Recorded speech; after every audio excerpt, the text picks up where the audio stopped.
And a pleasant good evening to you and yours, and welcome to the Brevard Sports Network Saturday Night Football here on BSN, coming to you live from Khalil Mack Stadium in Fort Pierce, Florida, where tonight the Florida Champion Football League kicks off the 2023 season for the Treasure Coast Bengals and the Florida Cougars. Good evening, everybody. I'm Alan Slaughterzinski. I'll be your broadcaster for tonight, and let's kick things off tonight with the Big Trouble Loyalty Bail Bonds pregame show, where I had an opportunity earlier this week to talk to Big Meats head coach John Chandler of the Treasure Coast Bengals. So without further ado, here is the Big Trouble Loyalty Bail Bonds pregame show. 2 and 1. Well, the day has finally arrived. Welcome to Treasure Coast Bengals football. This is the Big Trouble Bail Bonds pregame show. I'm Alan Slaughterzinski, and joined by head coach John Chandler, Big Meats coach. It's finally here. It's game day. Kickoff's a couple minutes away. As you built up to this moment, how were the nerves and emotions this week? Were there any? Because you're back on the field again. Take us through your emotions getting ready for what's about to happen 5-10 minutes from now. Yeah, not really nerves, just excited. A lot of excitement build up for me players, and we're ready to go to war. You're going to go to war tonight against the Florida Cougars. Now, I know we had talked earlier in the week, Coach, and wasn't much you knew about them. But really, the first game, the way you launch with the talent you have, this is more about what you're going to go out there and do, not necessarily worried about what they're going to do. Would that be correct to say that? Yes, sir. Yeah, we just go out and execute on defense and offense. And as long as we execute how I know we can, we should come out victorious. Now, Coach, I know I'm not going to press you for an answer on this, but I know you had a quarterback battle going on. Will we see a combination of both quarterbacks? We had talked about this, Donald Brown and Antoine Edgecombe, or have you decided on one? And if you have, well, then we'll make the audience wait until kickoff to see who it is. But will we see both, or will it be just one today? No, Antoine Edgecombe is our starting quarterback. Okay. If all goes well, he performs well, and there's no injury or anything, then he will be our starting quarterback, and it should be in the whole game. If anything does arises, then Donald's ready to go, as well as our third string quarterback, Deontay Gray. Coach, you've got a very diverse backfield. You've got that thunder and lightning mixture. You can lay the boom down, and you can get down the sidelines in 4-4 time. What's the running game like? What can we expect to see from that tonight? There's going to be a mixture of everything in between that. Hit them with a little power, get them with a little off guard. I'm expecting a big game from our running back, Tyrone Smith. And hopefully the other running backs also, Jamonte Hunter also. On the defensive side of the football, Coach, I know you really, really like your linebacking core. Tell us about your defense and whom you expect the leaders of this unit to emerge. Who do you expect to emerge as the leaders? Our defense is led by Sean Forte, Mike Brown, Rodney Matthew. But as I've stated before, our defense, all around veterans, and we have one of the best defensive backfields in the nation. Not even Florida in the nation. Like our DBs are quick, fast, they're young, they're hungry. We have one, O'Neal. He's came a long way. Our safeties are hard hitters. They're ball hawks. Our cornerbacks are locked down. I expect, I expect nothing but the best from them. Coach, the one thing that I notice kills a lot of teams at this level is a lack of either preparing or having special teams. What can we expect from the Bengals special teams? Yeah, special. I have failed to mention that. Special teams is a big part of the game. And we are blessed on there also. As I've stated, we have lots of on special teams, and we have a great kicker. We actually have two kickers that are still battling to see who's going to, kick punt. That But we special teams should be one of our strong points also, especially in the return game and in the tackling. We have a lot of sure tacklers, a lot of fast tacklers on special teams. You're watching the Big Trouble Bail Bonds pregame show here with Coach John Chandler, Big Meach. I'm Alan Slaughter-Zinski. We get set to wrap up and head towards kickoff. Coach, 3 keys to the game tonight. I always ask this question of a coach in a pregame show. 5 minutes into the game, if things are going well for this football team, what will we have seen already? We will have seen a lot of pressure from the defense on the quarterback. Uh-huh. We would have seen on the offensive side of the ball us moving the ball swiftly up and down the field like we expect to. And we have seen special teams, as you just mentioned, perform at the level that we know they can. And, Coach, the biggest key to this game tonight to come out of here with a win, if you had to put your finger on one key, what is it?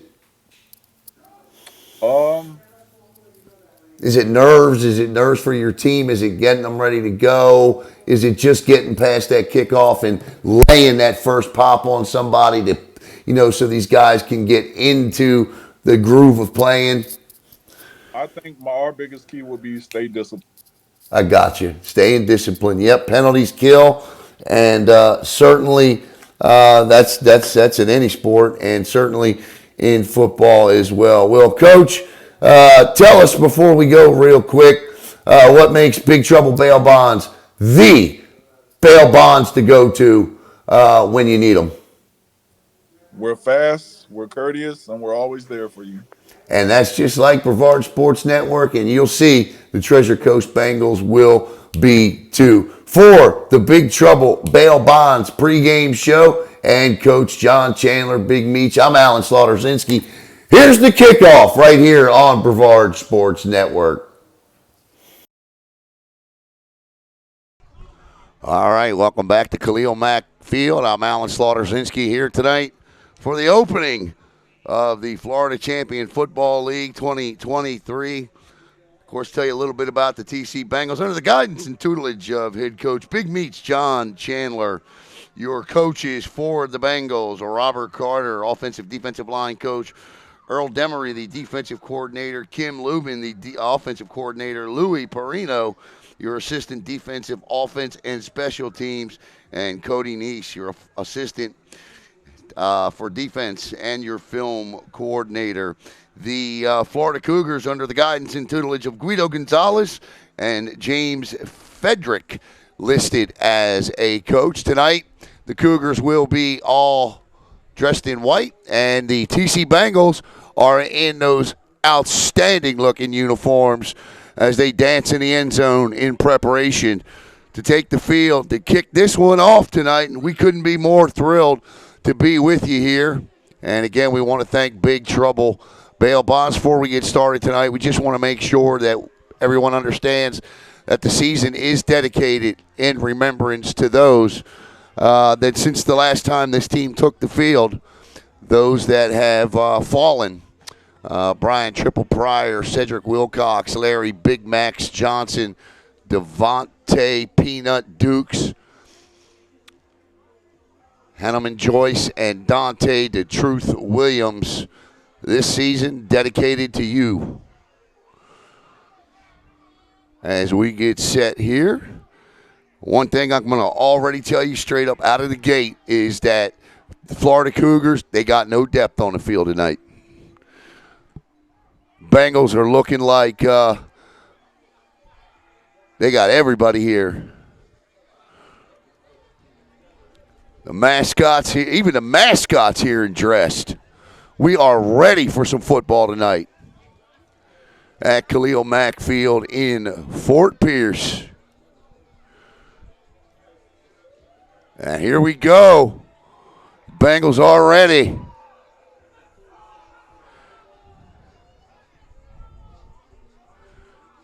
Indeed, indeed. Out front, number 23 there. Storches Smith. Now, look, if I mispronounce their names, let me know. I'll get it fixed for week 2. The orange and blue smoke, which will fog the field for much of the first quarter. Lot of great local players: Treasure Coast, Westwood, Centennial, Port St. Lucie, Vero,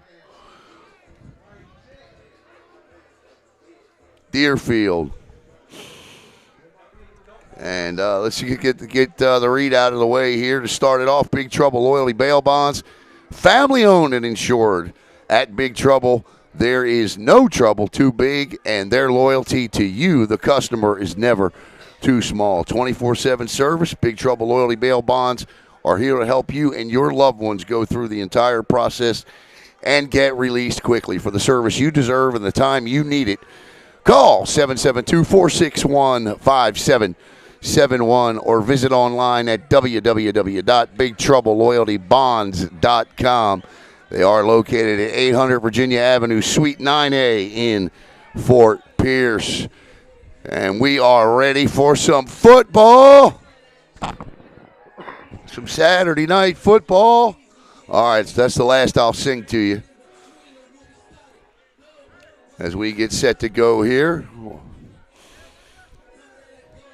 You heard Big Meach tell you during the broadcast they are settled on a quarterback. You're going to see a little bit of thunder and lightning out of that backfield, and arguably one of the best defensive back cores, as Coach Meach put it, in the state. Speedy Knowles down there on the bench. Love that name.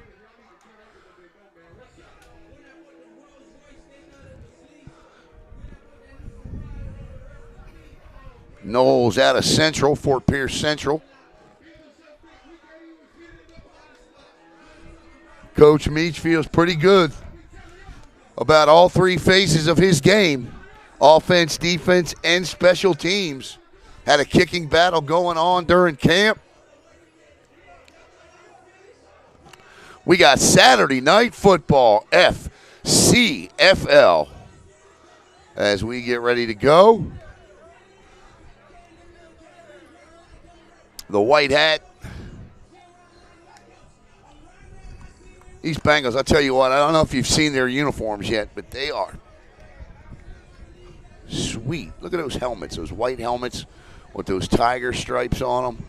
And there you have all the captains out there on the field. We'll go from left to right. That's Antoine Edgecombe, the quarterback. Number 12 is Rodney Mathau. He is one of those DBs. Also out there, number 56 is Greg Goodman. Number 8 out there as well, that's Mike Brown. He's a linebacker. Number 9 also out there, that's Sean Forte. And number 23 is Storches Smith. And I cannot see the numbers on the other side, but what I can see, I got number 5, which is Shedrick Russell. Number 6, Pat Preston. Number 56,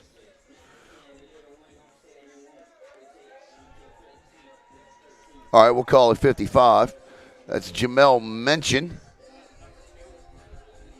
Actually, it is 56. That could be Joe Fayad. That's the only one I don't have a number for. Several I don't have numbers for the Florida Cougars. It's not a surprise in week 1. Number 55 out there also, that is Jamal Mention. And number 2, Warren Roberts Jr. So those are your captains out at the midfield stripe. They got more captains out there than they will next week during the Super Bowl.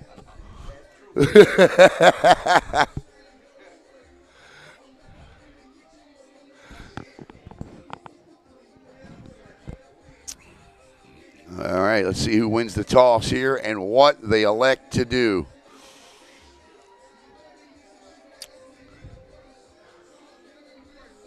"15 minutes on the clock." This is NFL rules, so we play 15-minute quarters.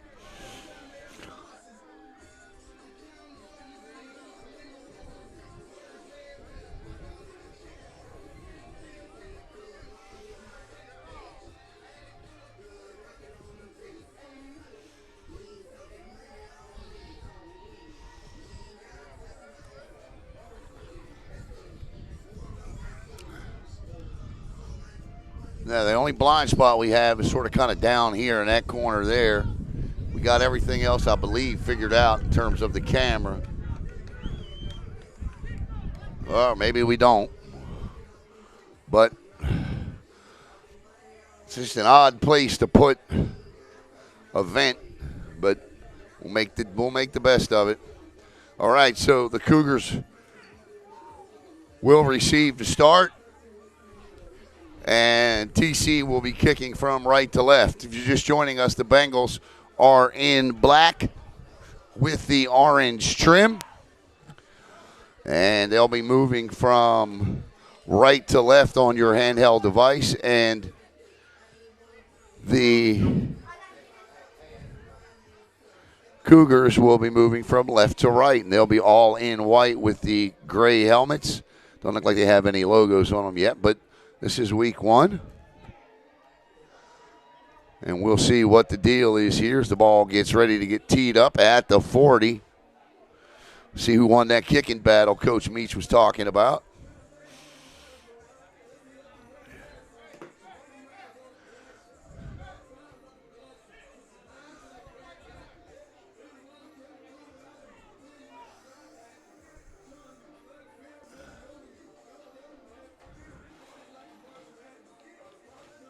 Be Justin Walther, maybe kicking.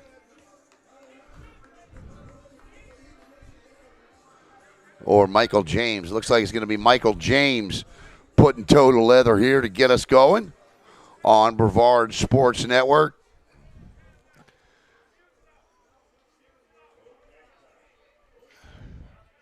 We are ready to roll.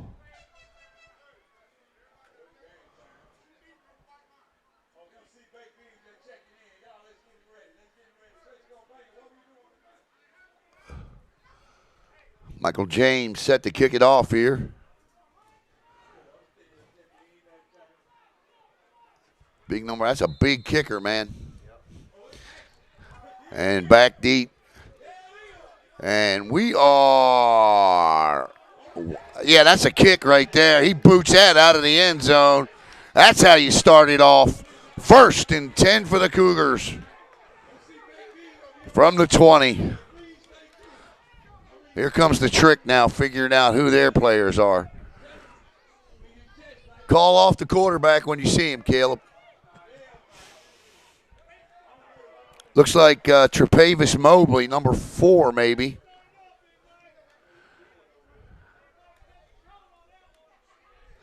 These linebackers and secondary, Coach Meach really likes them. Nope.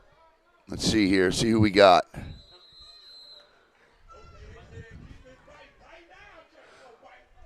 It is definitely, looks like number 25.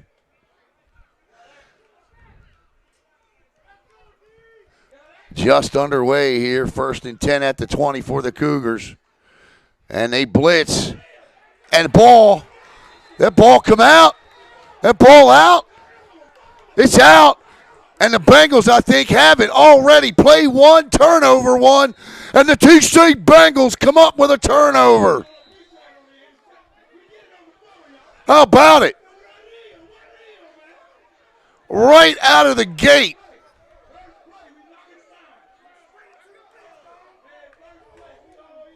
Falling on that ball was number 34, Jonathan Tucker. And the Bengals take over 1st and 10 at the 17-yard line. Your quarterback is Antoine Edgecombe. The back in the backfield is Smith. Turns, gives. Smith picks up a solid, looks like 5. 4, 2nd and 6 for Treasure Coast. You all right? What's wrong?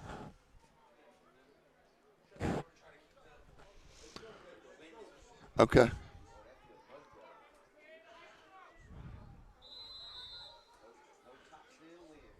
Here we go. 14:20 to play in the first quarter. The Bengals create a turnover on the first play of the game. Edgecombe throws, and not quite sure what happened there. Looks like we already got a battle on the right side ensuing there. That one just went right into the dirt. The intended receiver on that one was Tommy Mitchell.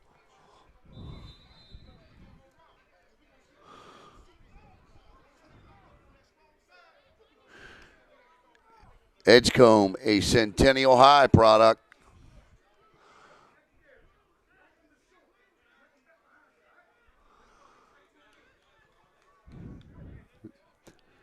Edgecombe with Smith to his right. 3rd and 7, offsides. Caught him. They got him. So that'll be a 5-yard penalty. And it'll bring up 3rd and 2. Shouldn't be a false start. See what the white hat calls here. Indeed, he's hands on hip, encroachment, offsides. 5 yards, 3rd and 2 here.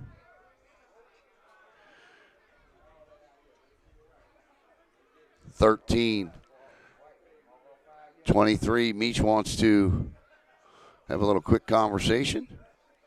In the red zone tonight for the first time. 3rd down and 2 now. Obvious 4-down territory.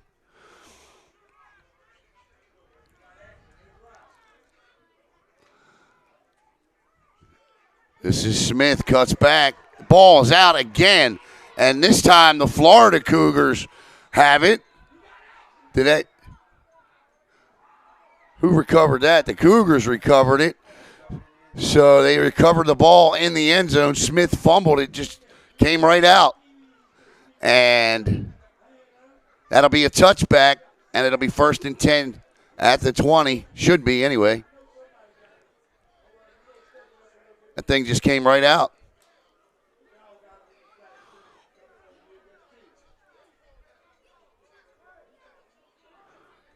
See what I don't know what the debate is.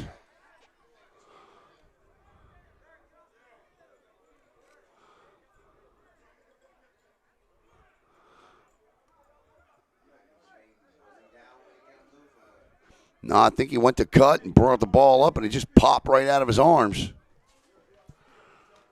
I think.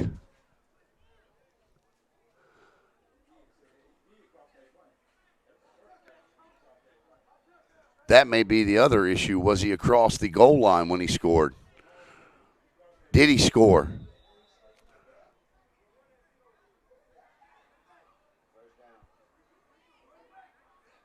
So they're going to say, I think he was down. Okay. So the Bengals catch a break here. And so it's going to be 1st down. I see Edgecombe back on the field for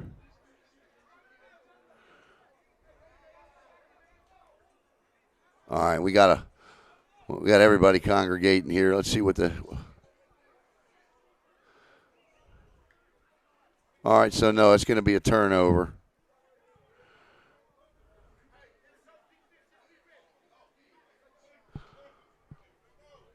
Your guess is as good as mine on this one.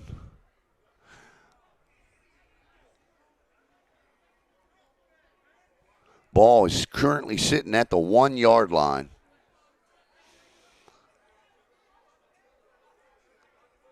The offense stays on the field. It's a 1st down for the TC Bengals. So the Bengals with a 1st down at the 1.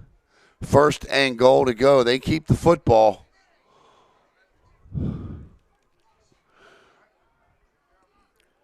Jermani Hunter is in the backfield now with Edgecombe. 13-23. Power set. Edgecombe going to keep balls out this time again. This is picked up and brought back. Edgecombe fumbled the ball. And that was recovered by the Florida Cougars. No question about that one. That ball is recovered by number 44 for the Florida Cougars. No 44 on the roster, but a good job there. And he actually puts a little daylight between his offense and the goal line, returning the ball out to the 20-yard line. So 2 offensive possessions, 3 fumbles, 2 lost. 13:23 to play here in the opening quarter. No score, just underway. I formation for the Cougars.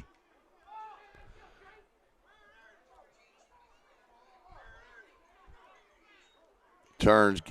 That's another fumble. What do they got on the ball tonight? Is it wet? What's the deal here? Nobody can hold on to the football.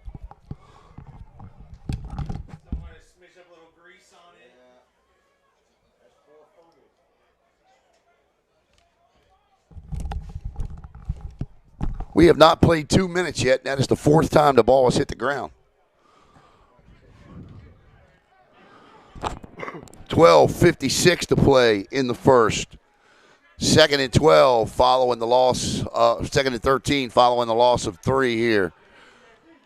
Quarterback under center in an I formation. Showing blitz. I saw all kinds of wild. That's an offsides. Quarterback looks like Hakeem Ishmar, number 3. The center just gets up off the ground after being trucked. And they're going to call a false start against White. So good job by the Bengals to draw the false start penalty. And it'll be 3rd and a trip back to where the Cougars play, because it's like 3rd and 20 now. 12 minutes here at Khalil Mack Field. Alan Slaughterzinski with you here on the Brevard Sports Network. So Ishmael calls. He's got split backs under center. Blitz again. They back off this time. In the back. What a run. Oh, my, what a run. He hurdled one defender and gets out. That was number 6. That was Pat Preston out there looking like Barry Sanders on that run. Okay, turn that light on, bro.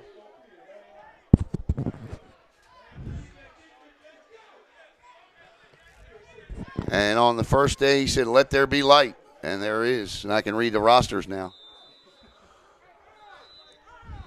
10:58. We got whistles everywhere for some reason. Timeout on the field. With 10:55, there is a timeout on the field. No score between the Bengals and the Cougars here on the Brevard Sports Network.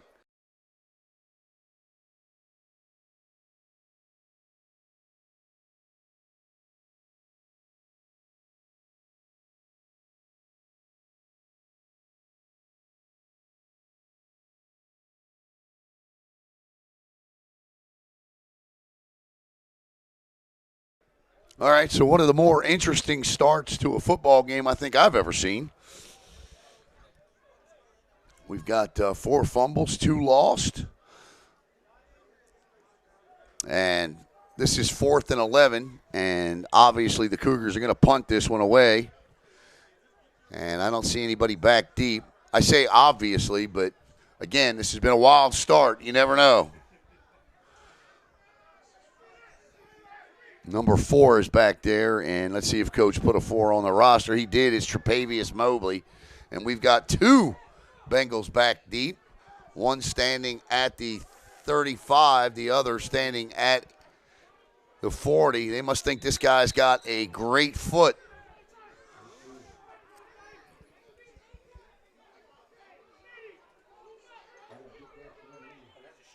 And he's kicking into the wind. You got to move him up to at least a 50 here. He's not going to get this ball past a 40. That's my projection. Right. And he does not get the ball across the 40. The ball takes a TC Bengals bounce, and Edgecombe and company will take over 1st and 10 at the Florida Cougar 37-yard line. Yeah, man, he was standing all the way back in his own 40.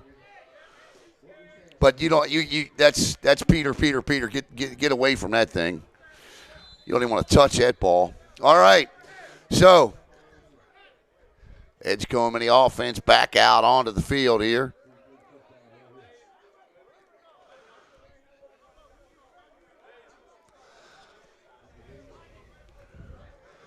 $10:55 to play in the first quarter. No score. There you see at the top of your scoreboards.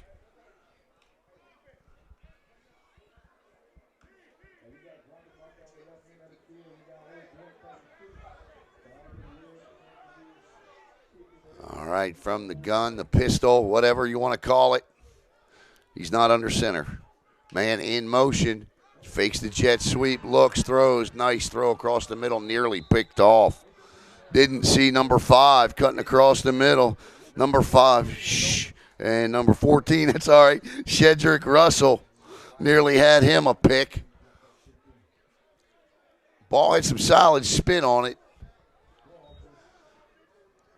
He's got to shorten his release a little bit.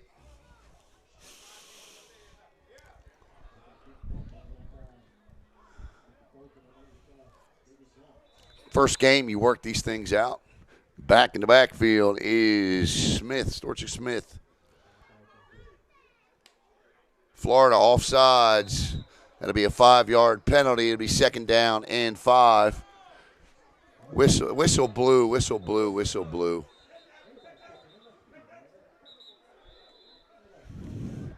But Speedy Knowles takes it in. So it'll be second down and 5 following the offsides.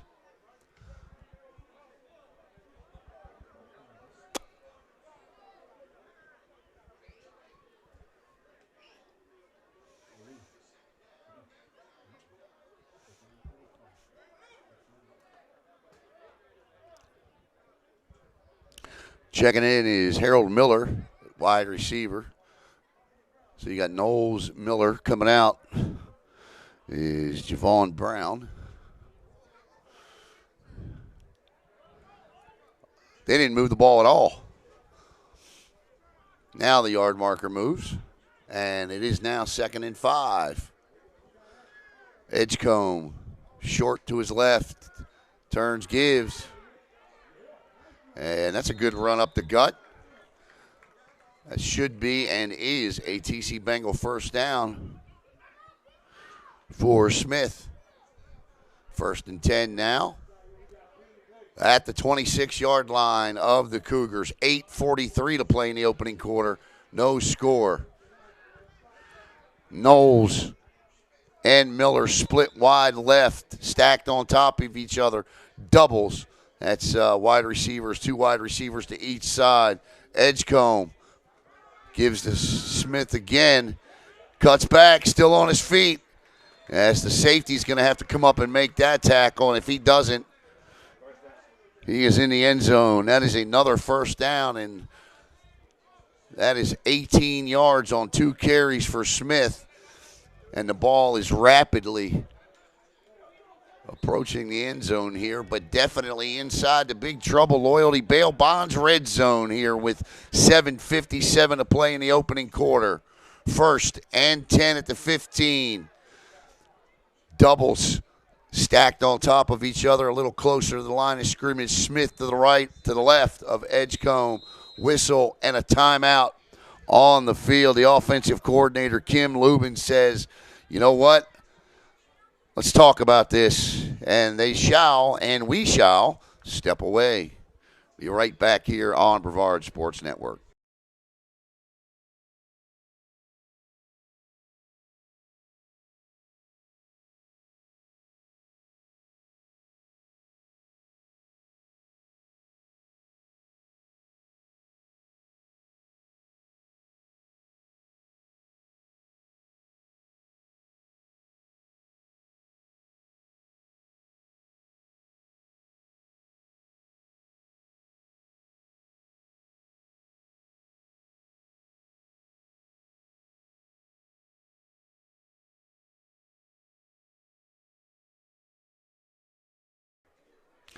All right, welcome back here to Khalil Mack Field down here in Fort Pierce. Brevard Sports Network is tonight, and we couldn't be more thrilled to have partnered with Coach Big Meach and the TC Bengals this year.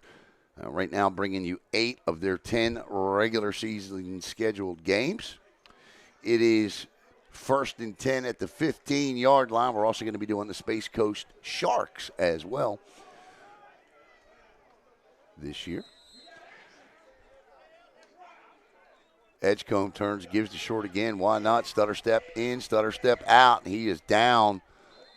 Good run. And he gets down to about the 8-yard line. It'll be 2nd down and 3. Call it a long 3, short 4. 7:20 to play in the opening quarter. As the Bengals, following a not-so-good punt, took over on the Cougars 37 and have relied heavily on the legs of number 23, Storka Smith here, if I'm saying that correctly. Tyrone?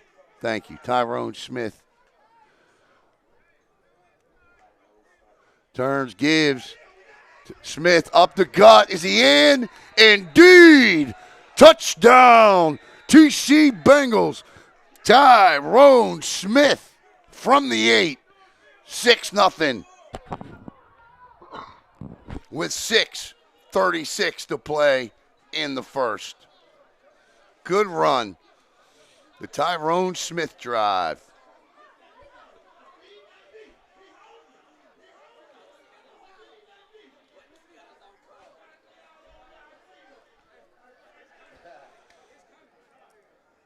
I like it.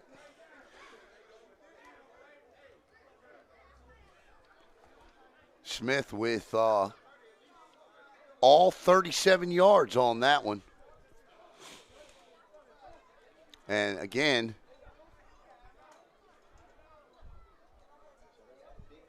this is NFL rules, so the extra point is a 31-yard field goal attempt. I love it. And this is going to be the big guy out there, Michael James. He's got the little sidewinder set up, got the little sidewind style set up. Actually, yep.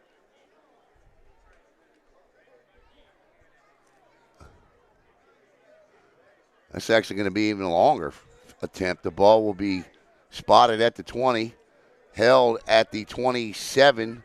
This will be a 37-yard extra point. I don't know if I'm a fan of that. It might have been a penalty on the play. Excessive snap, hold, kick, blocked. So he didn't get it up high enough. So it was 6:35 to play. And you can't return it. 6:35 to play in the first quarter. The TC Bengals have struck first here on Brevard Sports Network. And they lead it 6-0 on a touchdown run by Tyrone Smith.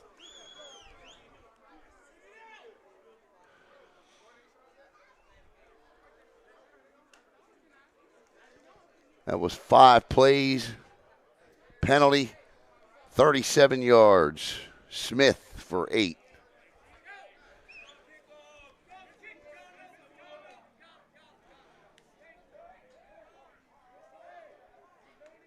Extra point blocked.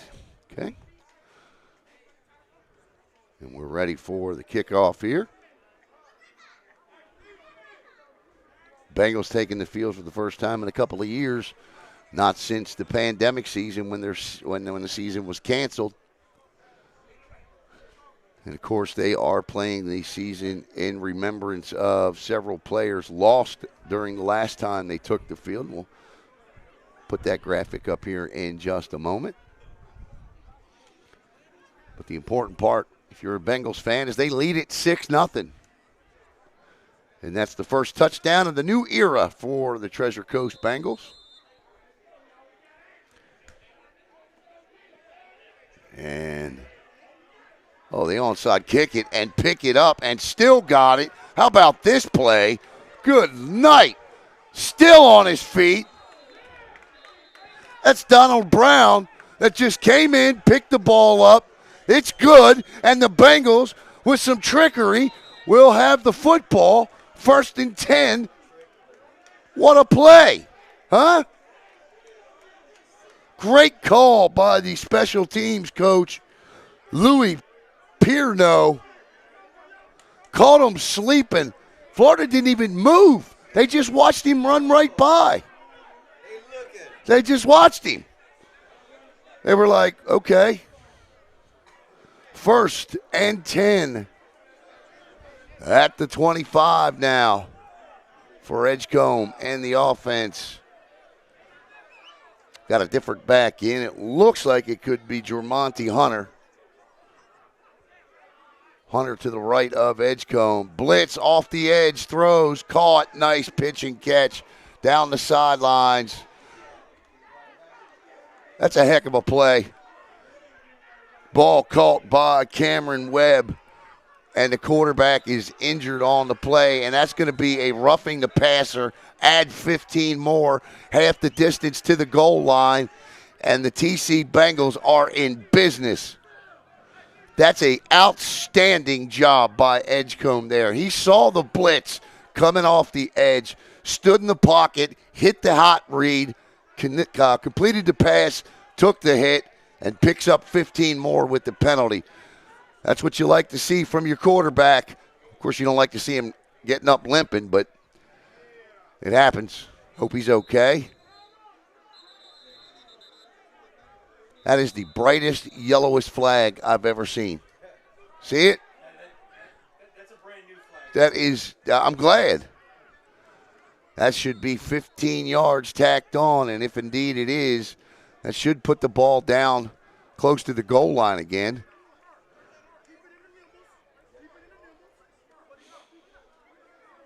And we got a timeout on the field with 6:18 to play in the first quarter. 2 Sorry. and 1. No, I wasn't trying to play the pregame show. Sorry about that. There are the players of remembrance. That's a heck of an onside kick right there. What made it even crazier was the fact that he caught so many, myself included. I'm about to tell Big Meats, man, you got to let me know when you're doing stuff like that. That caught so many people off guard, including the Florida Cougars, who just never moved. So 6:18 to play in the first quarter, 6-0, and the Bengals looking to add more here. That ball should be somewhere around the 15. He was out of bounds at about the 20. I'd say half the distance, probably about the 7.5 to 8 yard line.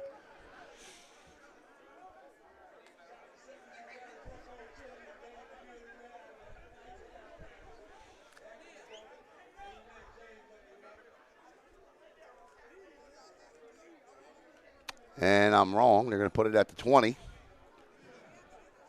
Okay. So the ball is at the 20, which means they are back in the Big Trouble Loyalty Bail Bonds red zone here. And Edgecombe back out. That's a good sign. He's got Jermonte Hunter to his left this time. They show blitz again off the edge. They bring it up the middle. This is a run blitz. Hunter gets outside, and that's a flag on the play. See what the flag is. I think it's a hold. As lineman is pointing to himself. I think lineman pointed to himself and then pointed backwards. One thing you never want to do is give it up. Say, what are you talking about? Ref, there's hold on every play. You call that one? What about that face mask, ref? So we got another. So, okay.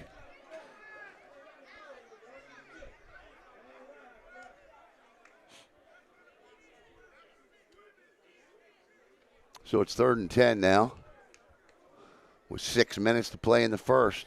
Now I was going to say they haven't backed the football up at all. 3rd and 15 now. And the ball is outside of the red zone now, placed at the 30-yard line.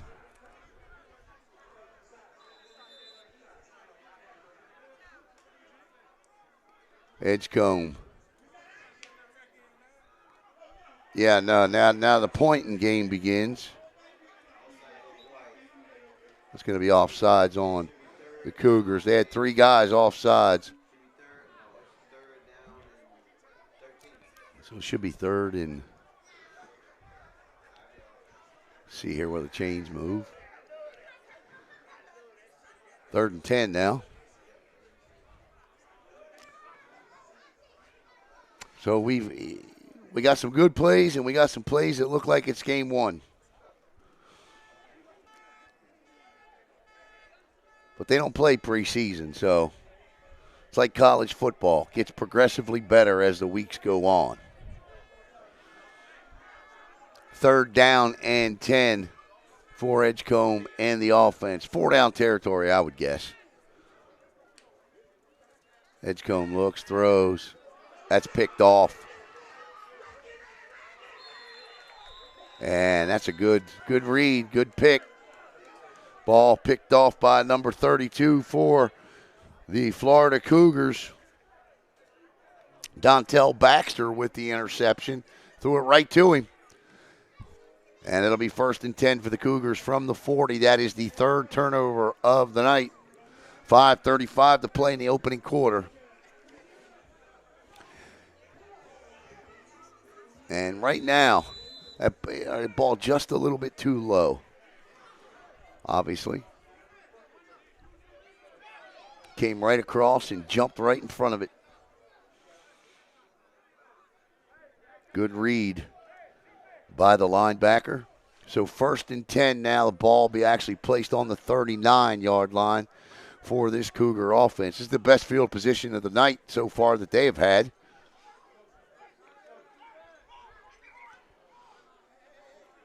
Five down line. Looks like a 5-3 set here for TC. Quarterback trying to make something happen, but I tell you what, there is an awful lot of speed on that TC Bengals defense, and Hakeem Ishmar picks up nothing. 2nd and 10. 4:23 to play. And there's another flag down. Or is that a towel? That's a towel. Okay. Actually lost yards. 2nd and 12.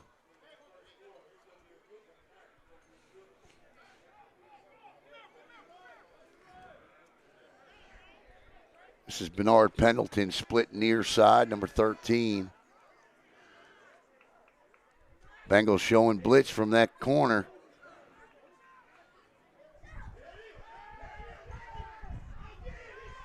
This quarterback going to try and turn the corner here. Slips, falls, gets back up, or slipped on one hand. And not sure what's going on here. And there's flags. Chippy already.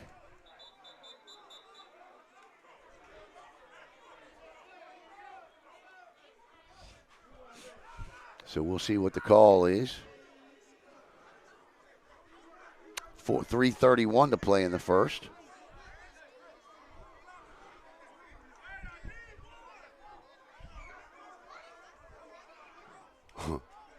He was stopped short of a first down. 3rd and 3, 3rd and 4.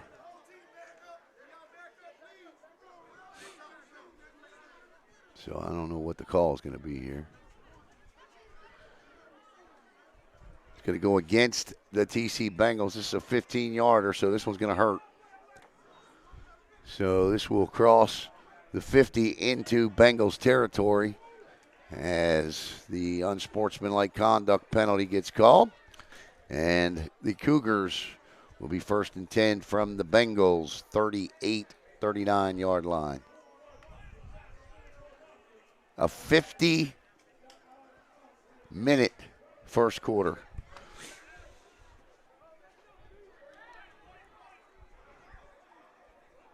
Six nothing.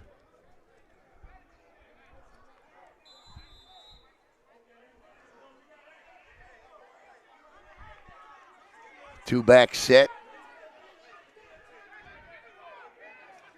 Hakeem Ishmar under center. He's the quarterback.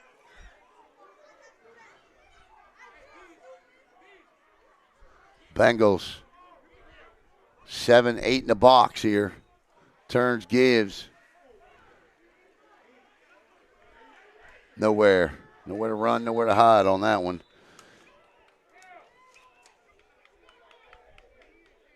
The ball carry was Shedrick Russell Jr. And he picks up no yards, maybe one, as the ball is placed at the 37-38. So maybe a half yard on the play. And Bengals defense is quick, east and west. Ishmar brings them back to the line, this time in a power I set. Two wide receivers, Pendleton split one near side. Wide.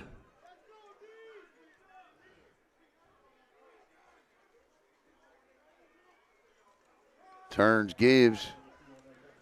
Good run that time by number 2. Found a hole, cut up through the seam. That was Warren Roberts. And he picks up 5. It'll be second and third and 5. And again, I think this is 4-down territory if you're the Cougars here. Anything inside around the 35 in, you see that more and more in the National Football League today. If you don't have that confidence in your kicker, or even if you do, a lot of times you see teams, Nick Sirianni last week in the Philadelphia Eagles, 3 for 3 on fourth down. And on all 3 occasions, the Eagles go for it on fourth down. They score touchdowns on the drive. So we got a whistle. And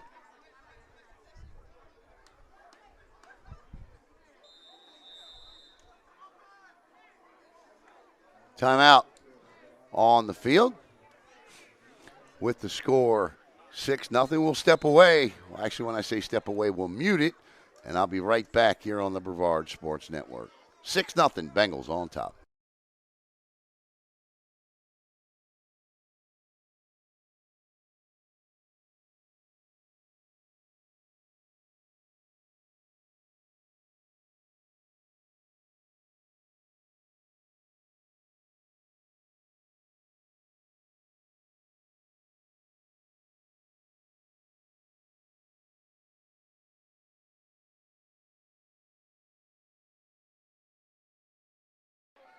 All right, welcome back here.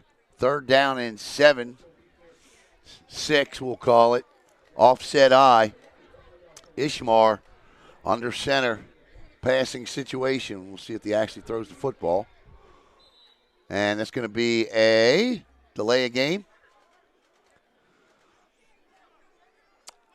That's inexcusable coming out of a timeout.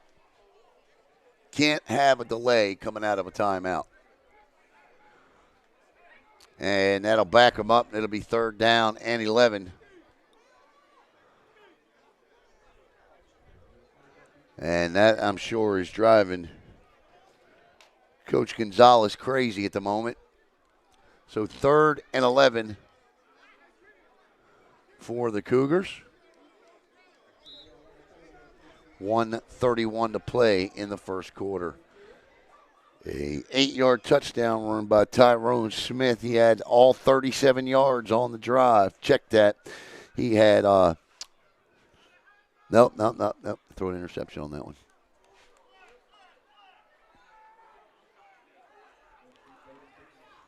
Third and 11.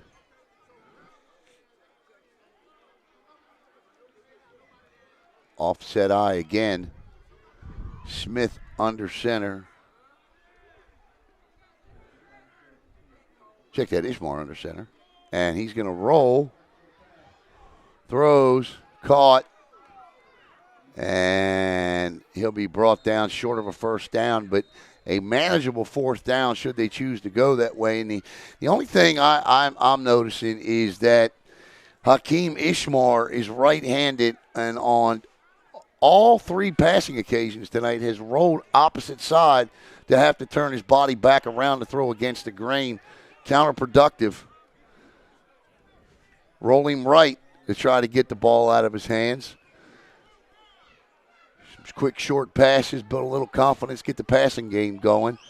Fourth down and 3, so this Bengals defense here, let's see what they do. 4th and 3.5, we'll call it. Offset eye again for Hakeem Ishmael. Ishmael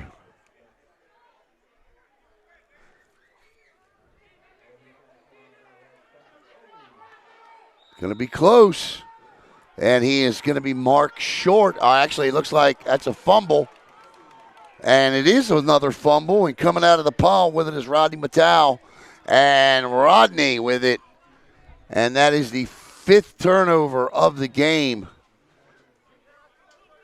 Well, check that. The 4th fumble of the game. 3rd fumble recovery, and we have an interception, so 3 turnovers. 1st and 10 for the Bengals now with 21.4 seconds to play in the first quarter.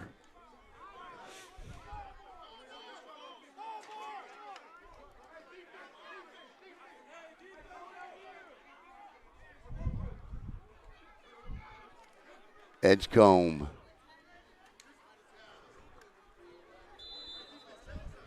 With the ball and the lead here. 2 wide receivers split near side. Man in motion. This is the jet sweep. Cuts it back up inside, but slips and tackled all at the same time. Ball carrier was number 4, Deontay Gray. Another quarterback on the roster, and that should take us to the end of the first quarter. With your score, the TC Bengals 6, the Florida Cougars nothing. Back with the second quarter in just a minute.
All right, welcome back to Khalil Mack Field here in Fort Pierce, Florida. Alan Slaughterzinski with you here on the Brevard Sports Network. A kind of a wild first quarter, if you will. Turnovers and penalties and freaky wild onside kicks, but we did get a touchdown. Tyrone Smith on a 5-play, 37-yard drive, scored on an 8-yard run. Extra point blocked. And that's where we are, 6-0 to start, quarter number 2 here. For the Bengals, who are looking for their first win since 2020. They didn't play the year of the pandemic. And, of course, lost some team members. And back this year, Big John Chandler, Big Meech. See what we got here.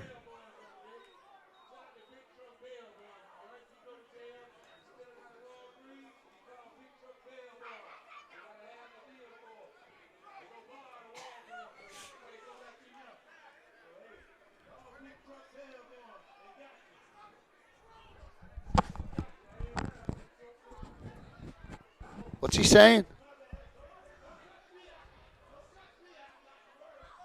Broken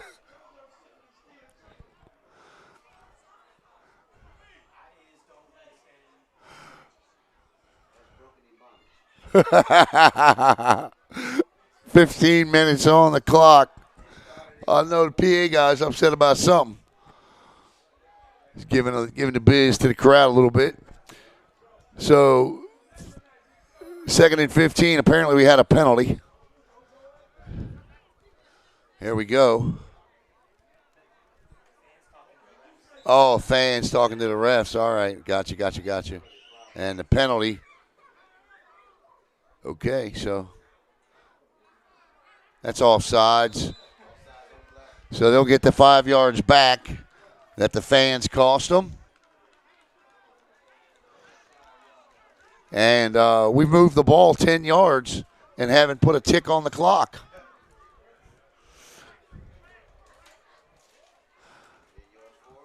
Oh, they called that on the Bengals. He's calling offsides on the Bengals. Is that what it was? Okay. Receiver was offsides on the other side. There we go. Edgecombe in the gun now. Can't see the number of the back he's got back there with him.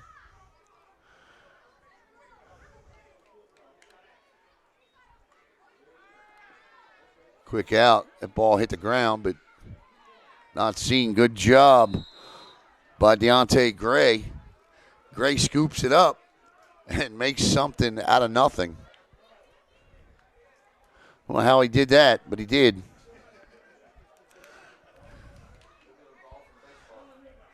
He certainly picked that one up off the turf. Edgecombe's got to get his elbow up a little bit. A lot of his throws are coming out low, hence the interception on the last series. 3rd down and about 17.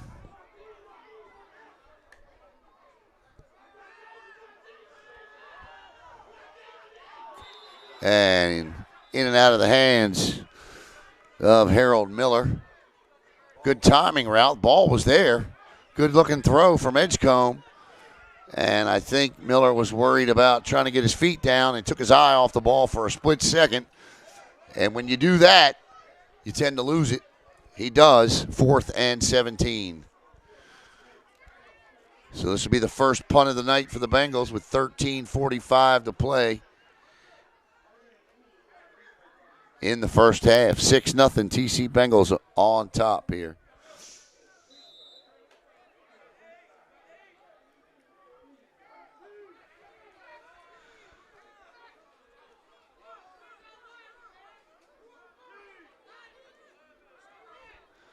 And back deep is number 4. That's Tre'Pavis Mobley.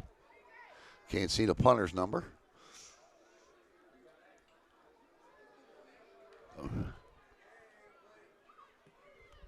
It's a high, short, very short. In fact, that ball takes a Cougar bounce, and that punt will be 4-yard net. So Justin Walther got it up, had the height on it, but when it hit, it bounced back about 15 yards for a net of 4. And the Cougars take over 1st and 10.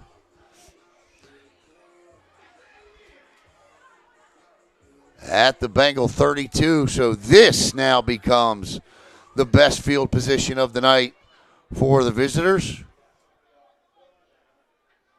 Somebody asked me where they were from. I still don't know. Wesley Chapel? I got you. Okay, so over by Tampa. Thank you, sir. Throws down the field, and he had to hurry it as he was under pressure. Got rid of it. Looked like Jerome Griffin. Check that Jerome Griffin in on the pressure. The quarterback hurry. He'll get a QBH next to his name for the year. Second and 10. 11:33 to play.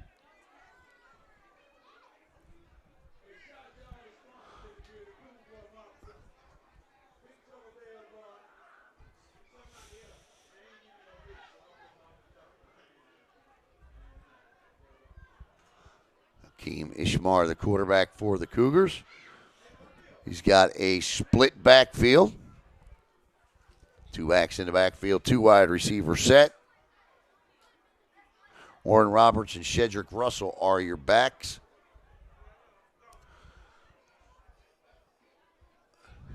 He gives to Russell. Oh, what a tackle. Off the edge. Coming in. Abdias Joseph, the free safety, comes in. The Bayside Bear product out of Brevard County with the stop.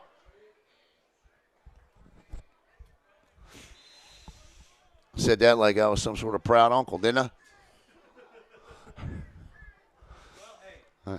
Well, it is Brevard Sports Network, right? He's the only guy from Brevard on the roster. Heaven forbid he ever have a pick six. Forget about it. 3rd and 15. Now 4-down territory, I'm sure. Unless they want to play flip the field here. 10 minutes to play in the half. They're showing blitz. They back up this time.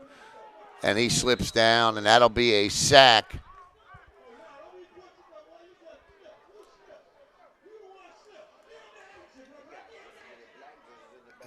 Number 34, first on the scene there was Jonathan Tucker.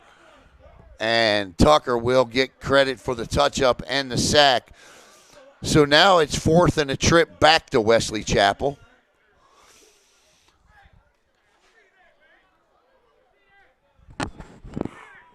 So now I think they almost need to punt this football. This ball is on the 45. Remember, we said 35 in. As Speedy Knowles comes in, he'll return this punt. I would not kick that football anywhere near a black jersey. Right now, these offenses, both of them, struggling to get something going. Just put the ball down there around the 30. But I would not. I think Speedy's back to way too far. Way too far. Yeah, I mean, I know he's got the wind at his back, but if I'm Speedy, I'm standing at about that 30-yard line. They do have a player standing at the 30. That's Rodney Mathau.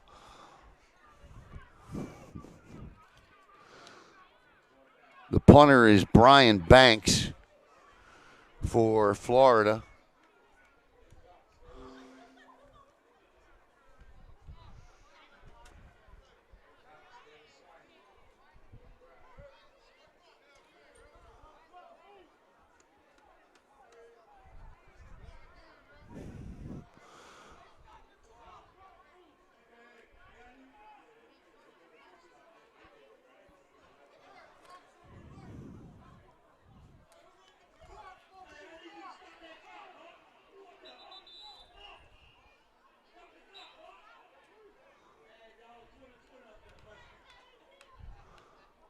What are we doing here?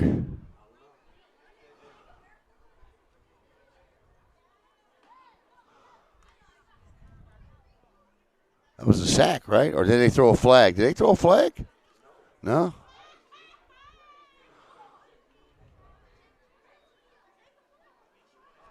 Okay.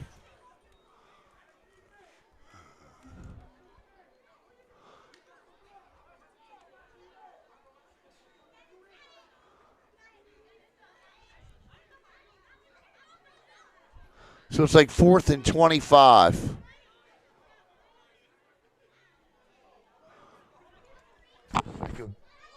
Good call. I like it. I like it. Good call.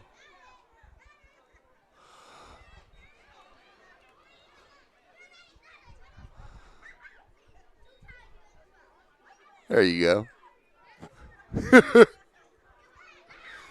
Makes everybody happy. Yeah. You got to. That's what you're supposed to do, right? All right, so See what happens here. McDowell standing at. That's a smart punt. All right, that turned out. That's good punt. It's a good punt. It's a good smart punt. And the Bengals will take over. 1st and 10 at their own 20, it looks like, with 9 minutes to play here in the first half. He kept it away from the two speedsters.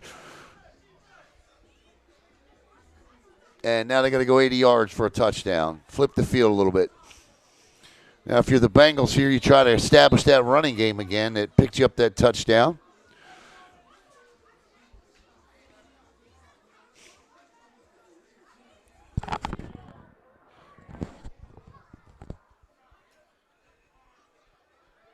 Antoine Edgecombe, the quarterback, in the backfield.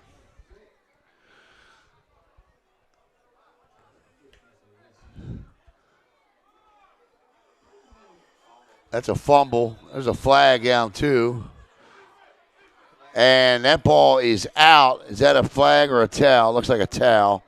But the fumble, and Florida will take over 1st and 10, the 6th.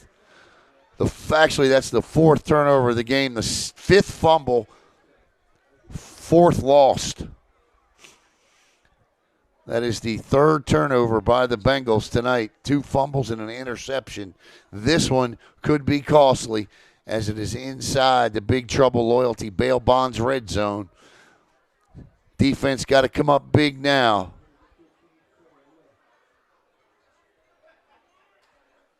First and 10 at the 20.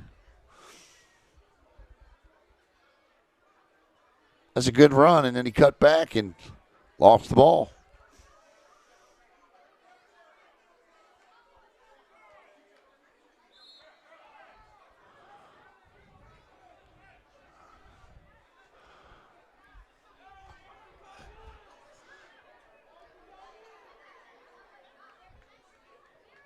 Keem Ishmar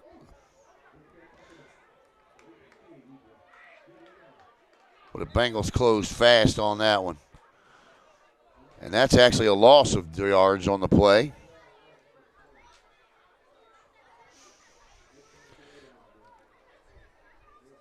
That's a loss of almost 10 yards on a little outside swing pass. 2nd and 20. Wow.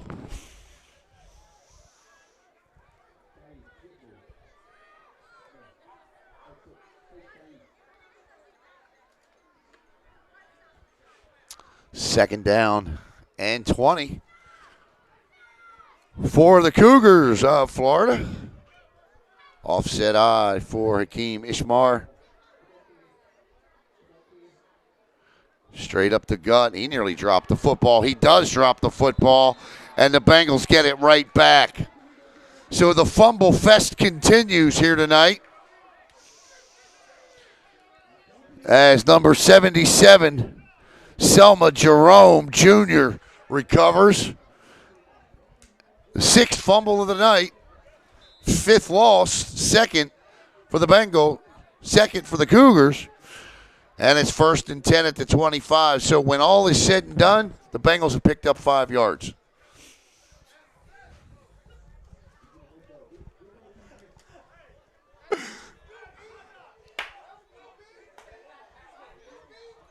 They had it 1st and 10 at the 20 after the punt, right? So now it's 1st and 10 at the 25. Turns, gives. This is Tyrone Smith. And Smith covers up. 2 hands on that ball that time.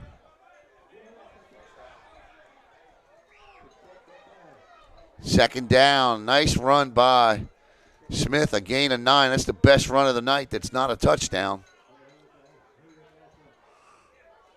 Good hard run. 2nd and 1. Smith again. And he'll have the first down.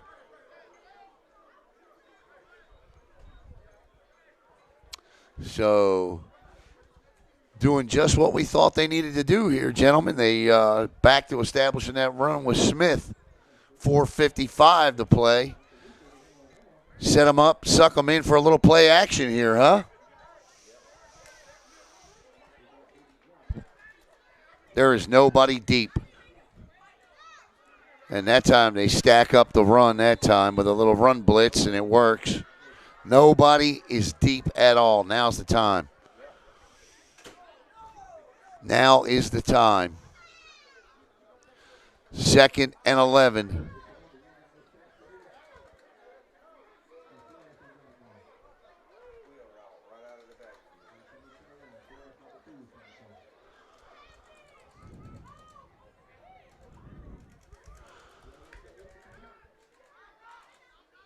He gets back. He did not make contact, so no encroachment. 4 minutes to play. Smith again. And he'll be stopped after a gain of about 3. 3rd and 8. 3:45 to play. Ball spotted at the Bengal 39.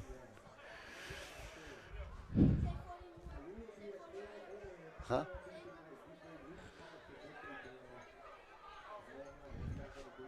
Third and 8.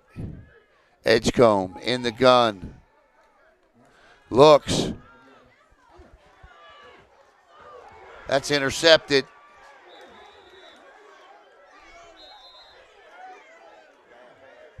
And we got a flag right here. See what the flag is.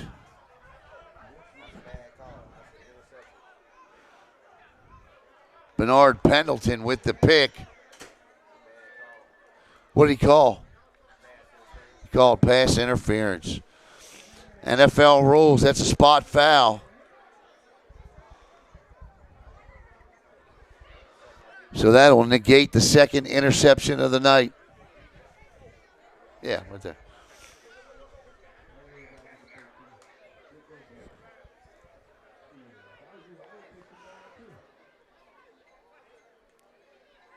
So the foul occurred at,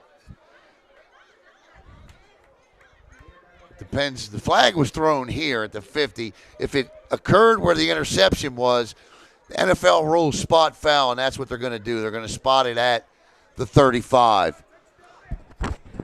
So, 1st and 10 for the Bengals at the 35. The ball was underthrown. I don't like the call. I thought that was good coverage.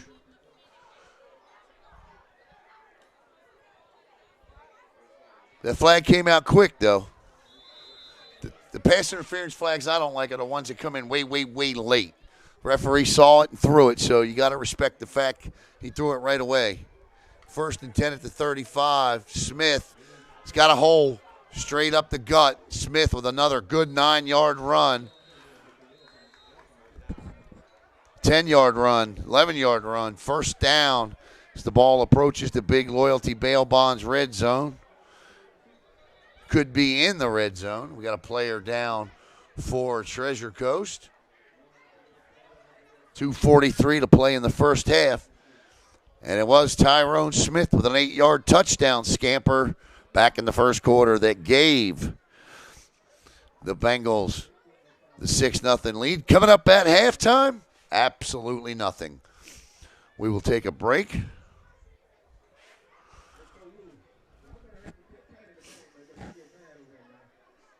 As number 2, Harold Miller comes off the field. He'll have a seat, limping. These guys, man, they work all week, and they come out here and play on Saturday nights. God bless them, man. God bless them. At the risk of injury.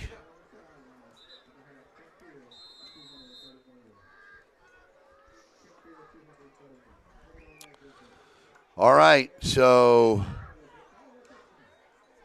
somehow we're at 3rd and 1. I thought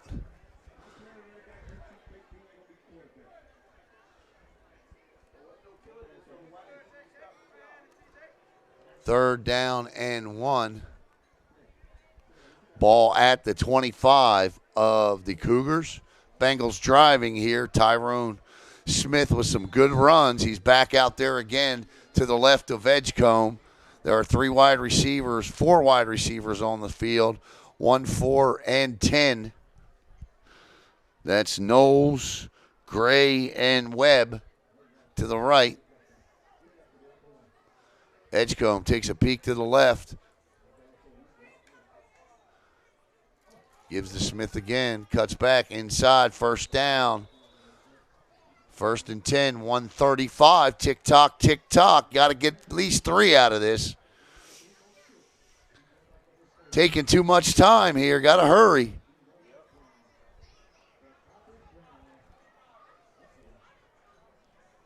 Right now, they've taken 17 seconds to get this play off. 20 seconds.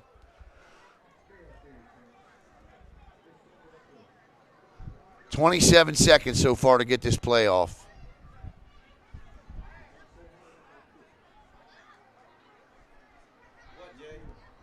Under a minute. What's up? I'm paying attention to the clock. The referees ain't stopping the clock when they need to. We got whistles that time with 51.8 seconds.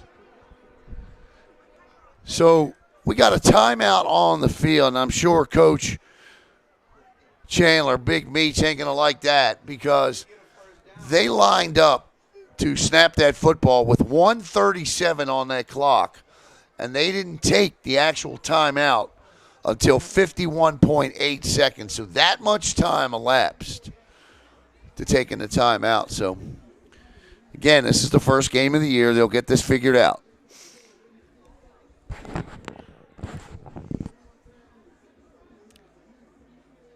But definitely got to work on that clock management there. 1st and 10 at the 23-yard line. 51.8 seconds to play in the first half. The Bengals will get the second half kickoff.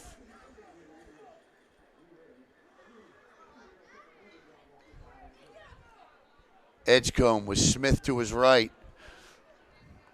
Deontay Gray split wide right.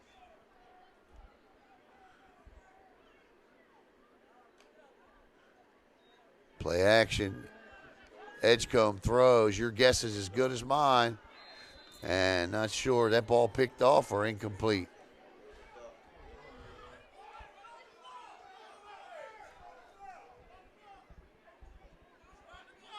The clock is stopped.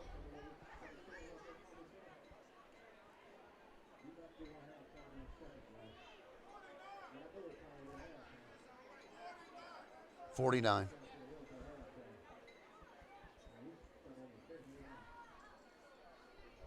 What happened there? What happened there, Caleb? I don't know what happened. Illegal pass? Oh, incomplete. Okay. Yeah, so the incomplete, I didn't see it, yeah. Incomplete pass. 49.3 seconds to play here in the first half. Edgecombe, second down, throws. Good defense there. Coming across the middle to break up a beautiful pass was number 8 for the Cougars. That was Trayvon Hosley. And Hosley just, if it weren't for Hosley, that was a strike. 3rd down and 10.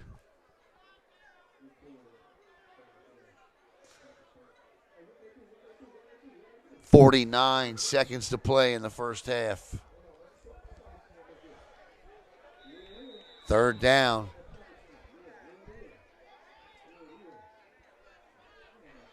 That's the best ball of the night thrown by Edgecombe. He's in trouble, and he's going to be sacked. Sacked by number 56.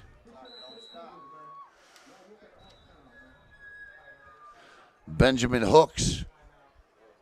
34.8 seconds and a timeout called on 4th and 12 now. This is the third and final timeout for the Bengals.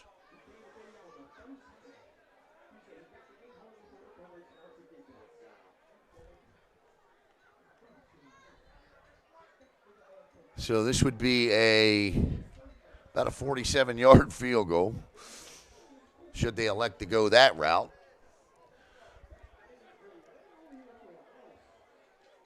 If they complete something across the middle, they're going to have to get down and spike the ball. The ideal play here would be to pick up 11 yards on the sidelines and live to run another play. I'd have all four of my wide receivers running various sideline routes. But whatever you do here, you need to pick up 12 yards, or 22 yards, I should say. It's 4th and 22.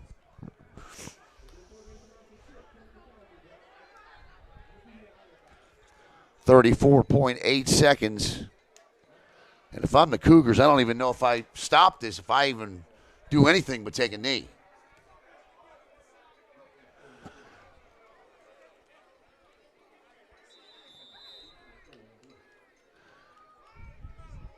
Edgecombe in the gun with Smith to his right. 4 wide receivers on the field. Edgecombe drops back. Trouble off the edge, throws. There it is, wide receiver route. Can he beat his man to the sticks? He will not. It'll be short. That's the idea, but just short of the sticks.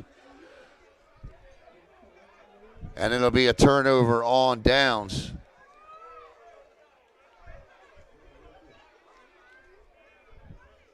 As the defense comes out. That was the play. He just ran it. He just had to beat the guys the extra 6 yards. Nearly got it. Good play, good execution. But you do got to run that route to at least the sticks. Now it's 1st and 10 with 26.1 second.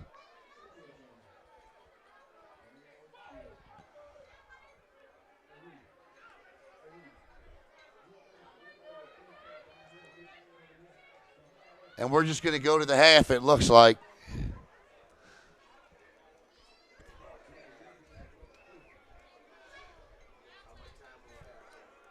$15.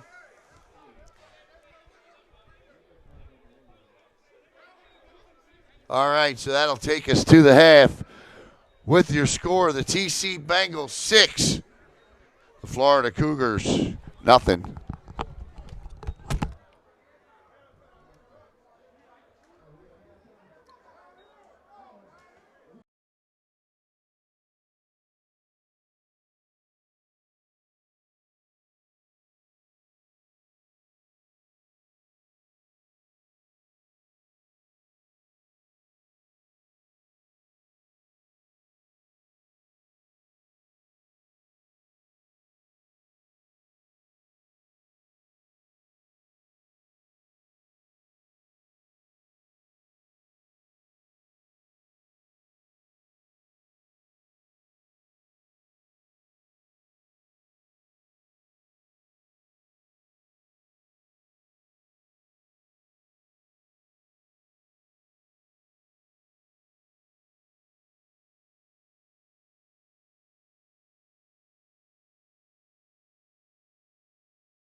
All right, halftime is over here as the Bengals will receive, and a very interesting first half, to say the least. There were 6 different times that, well, actually 3 turnovers for the Bengals, 2 for the Cougars, so 5 total turnovers, 7 total fumble, or 6 total fumbles I got. And fumbles lost, 4. So slippery ball in the first half. The lone score by Tyrone Smith on an 8-yard touchdown run following a punt that gave the Bengals great field position. They went 5 plays, 37 yards, all Tyrone Smith. As we get set for third quarter action, once again, this season is in remembrance of players lost since the pandemic. There you see them on your screen there.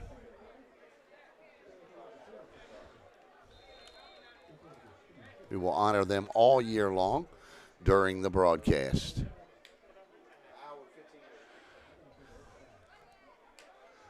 Third quarter coming up. TC Bengals on top, 6-0 over the Florida Cougars.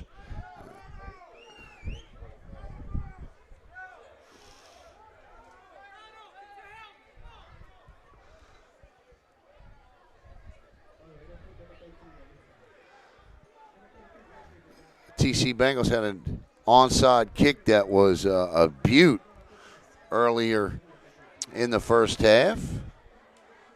Unfortunately, an interception thrown on the drive. 15 minutes on the clock. We're ready to go with great crowd here tonight. Great crowd. As we get set.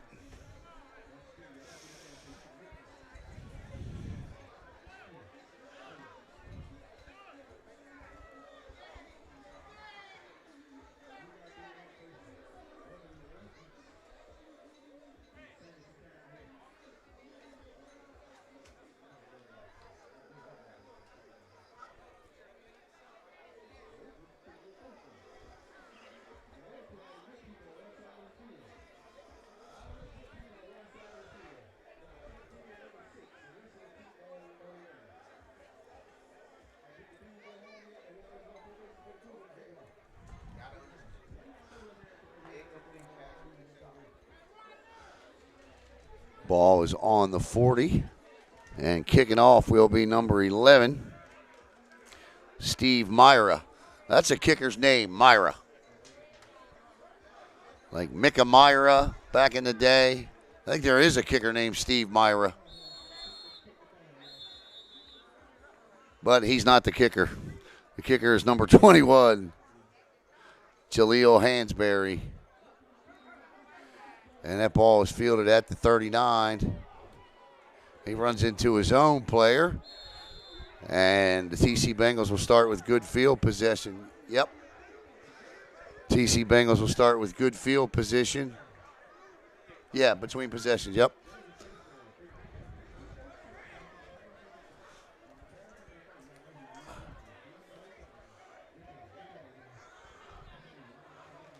At the 44-yard line, Edgecombe, the quarterback.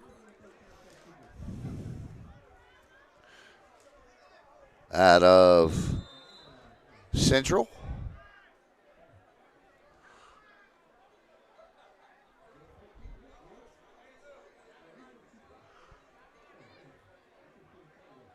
Let's say we're going to start with trips here to the near side. Actually, quads. 4 wide receivers all right here. This is a different look. We didn't see this in the first half. Quick pitch. They get a seal and an edge, and that's a good play to start the second half on a good run by Tyrone Smith as he'll pick up 6, 2nd and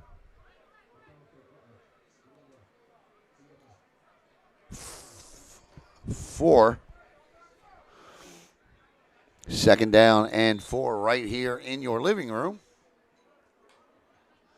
Break the huddle to the line of scrimmage. That's a good play. Same formation, other side. Yep. Oh, no, the ball's out, and it's recovered by the Cougars.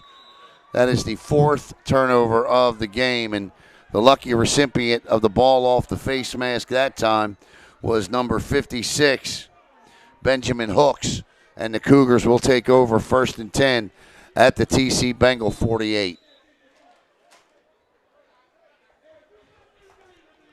Another fumble. Would hit him right in the face mask.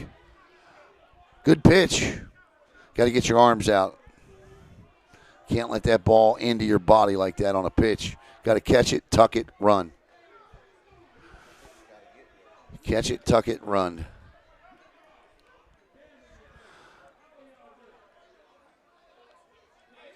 First and 10 at the 48 now.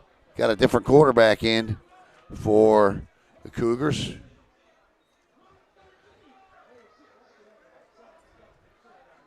And that fools nobody. Quarterback is Mike Larry.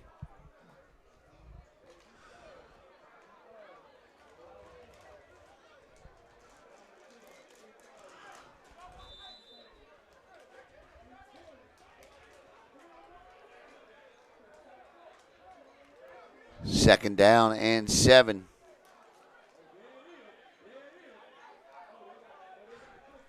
Mike Larry, the man with 2 first names under center.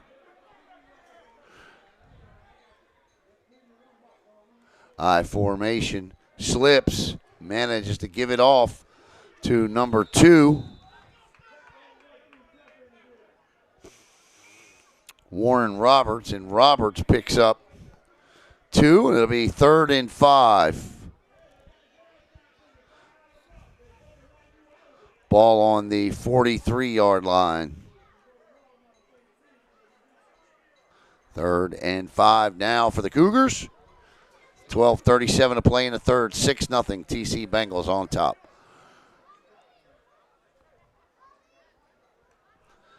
Kendrick Gaskins checks in.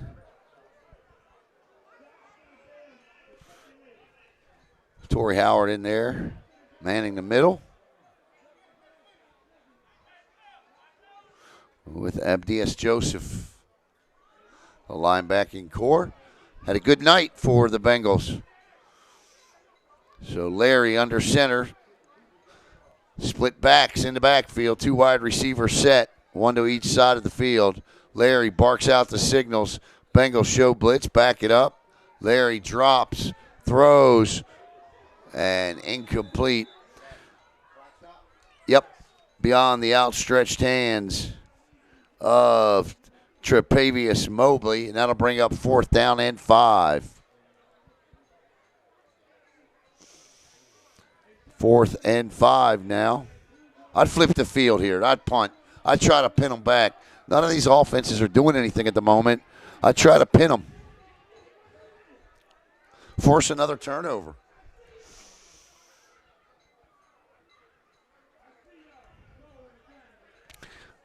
But it looks like they're going to go for it on 4th and 5. No, you sure can't. Basic formation, 2 backs, quarterback under center, Larry. Drops back, little screen pass, and the Cougar, or the Bengals, I should say, sniffed that out, and that'll be a turnover on downs following a loss of 5. So it'll be 1st and 10 for the TC Bengals. They actually pick up yards on that at the Cougar 48. 11:40 to play in the third. Actually, they marked the ball at the 49 of the Bengals. I don't like the spot, but okay.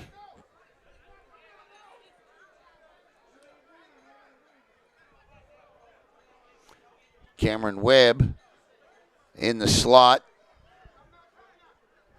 Tommy Mitchell split near side wide. Edgecombe in the backfield with Tyrone Smith.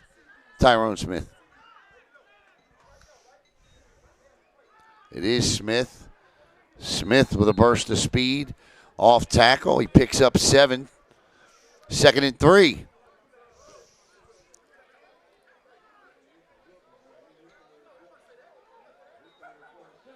Call it 4. 2nd and 4. Gain of 6. This time, Webb comes near side slot. And they'll actually double up on top of each other. Webb lined up behind Mitchell. Edgecombe. Smith again. Good stutter step. And he'll pick up 1. Should be 1.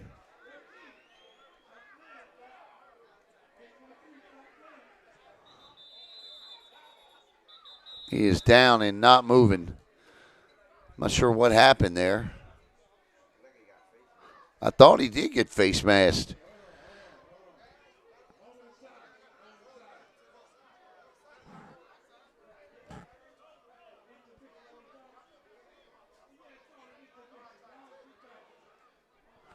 This would not be good for the Bengals. He is the only back tonight, the only player on either team that has finding yards, and he's okay. He's going to be up.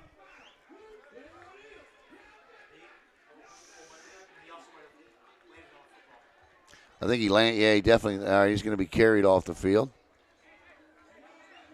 That's not good.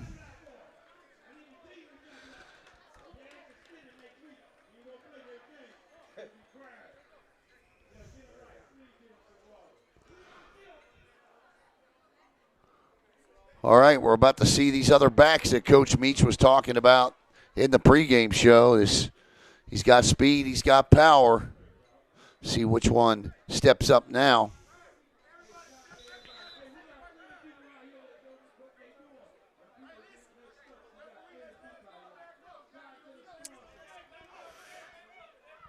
Jamani Hunter in the backfield now with Edgecombe. There's an up back. I don't see his number. It is Hunter, and Hunter with a power run up front. He is close to, but will be short of a Bengals first down.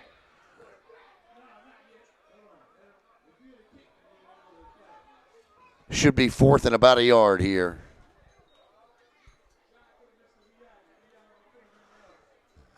And it will be just that.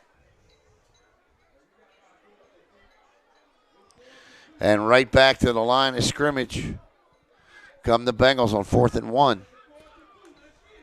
They got him. Offsides. Edgecombe catches the Cougars offsides for the 4th time tonight on that play. And that'll be 1st and 10.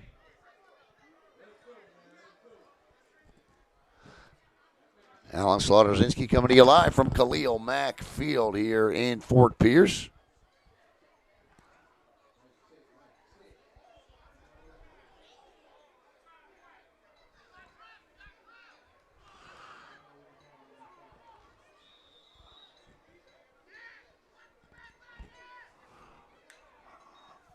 Edgecombe throws down the field. Oh, wow.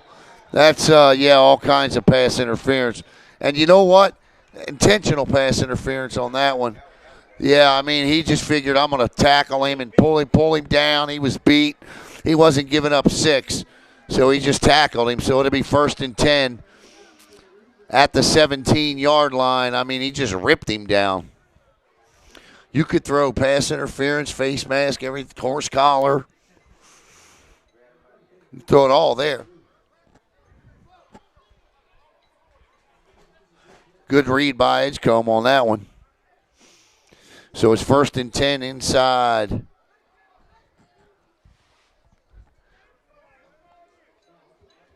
The Big Trouble Loyalty Bail Bond red zone. Ball should be at about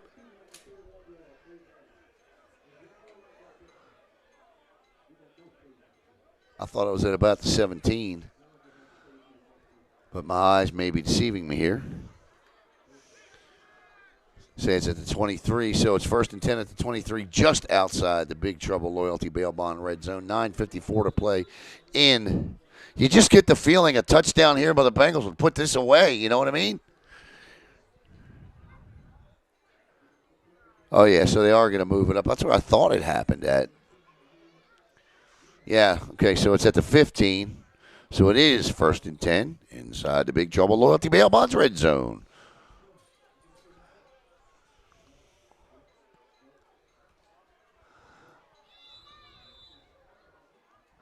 Jormonte Hunter in the backfield with Edgecombe. Man in motion. It is a pitch on a jet sweep. And that was number 14, Tommy Mitchell on the jet. Jet pitch. And he loses a yard.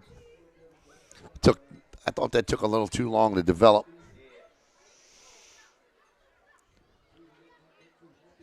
Second and 11. 9:29 to play in the third.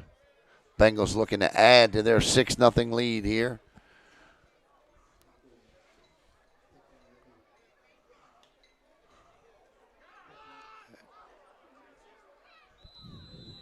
And the back slips down, Jormonte Hunter, and he's going to lose 4 more, and it'll be 3rd and 15.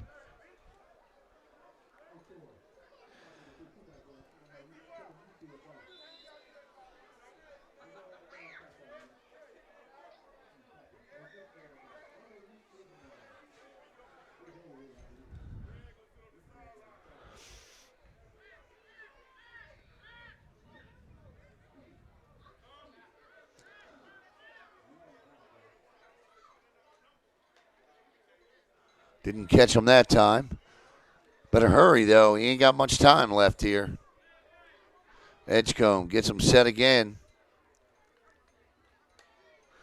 And Hunter this time through the hole. And he's going to get back to the original line of scrimmage and pick up 3. So he picks up 8. But he needed 15, so it'll be 3rd, 4th, and 7.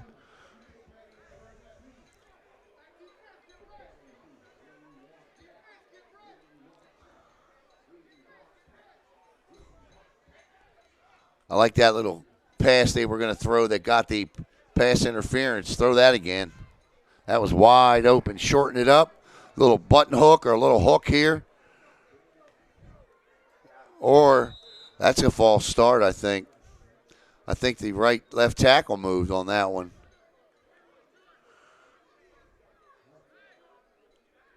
He does. And that'll back him up, and it'll be 4th down and 12. The tackle moved. 7:39.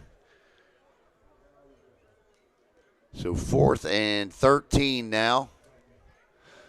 That doesn't really change the play call.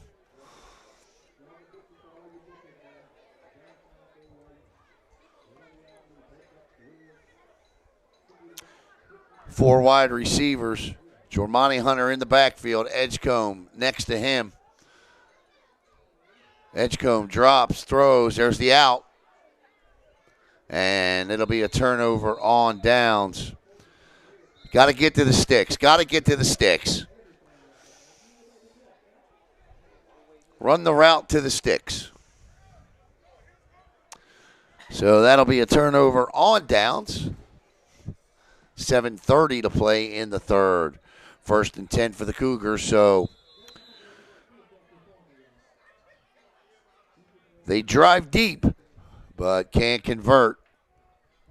And it stays 6-0. I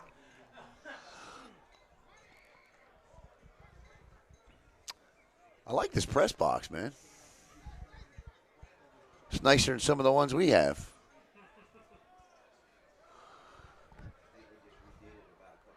Did they? Did a nice job. Larry under center, I formation. And they were back and a quarterback run into each other.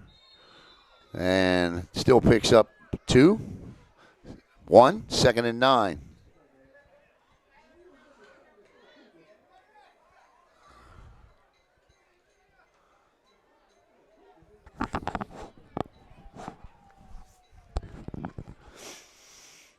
I was thinking tomorrow's that flag football game, right, for the NFL? I still want that 7-on-7 tournament. I think the NFL needs to have, instead of the Pro Bowl, I put this up on my Facebook page this week. People seem to like it. I think each NFL team needs to send a 7-on-7 team.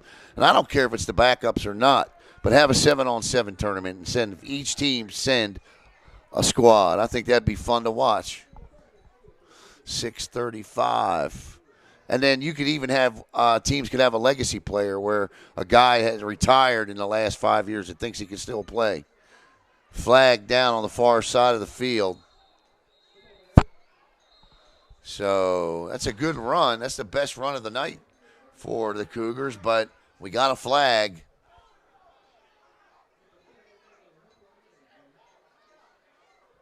See what the call is here.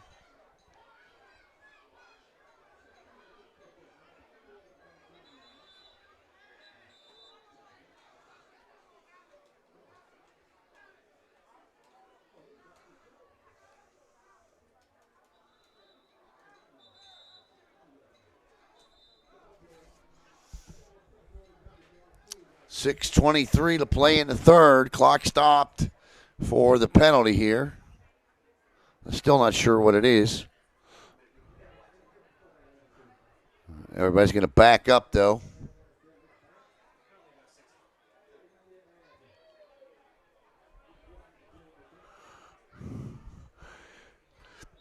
Boy, I tell you, now it's going to be 3rd and 20, and ain't a little bit of trouble here. Little bit of trouble. So let's see what's in the playbook for Mike Larry on 3rd and 20.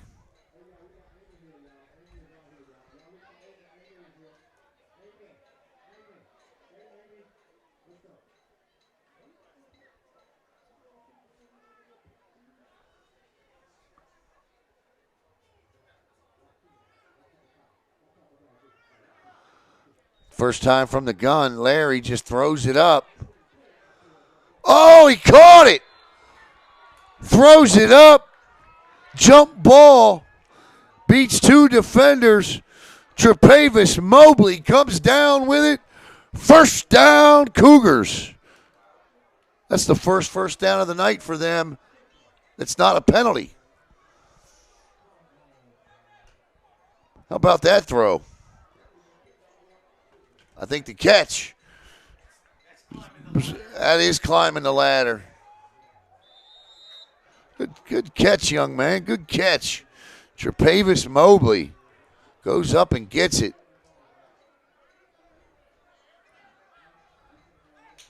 First and 10, out of trouble. Ball at the 29. And back to the running game again.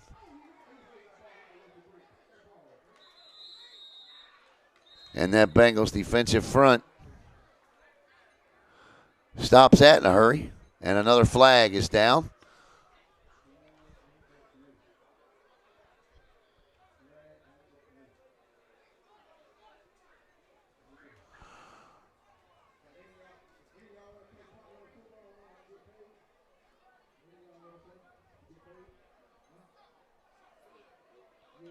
And this one's going to be walked off against the Bengals. Face mask.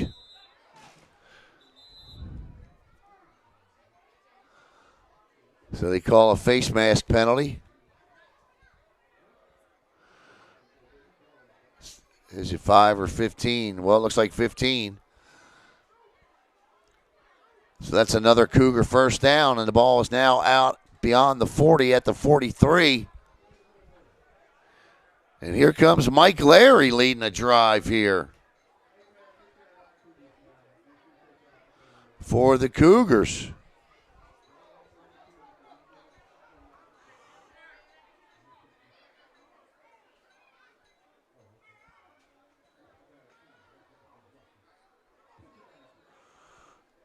Little counter. And another flag flies. That's 4 plays, 4 flags. Or actually 4 flags in 5 plays, I should say, because the pass didn't have a flag on it. See what this is, and this is going to be marched backwards. So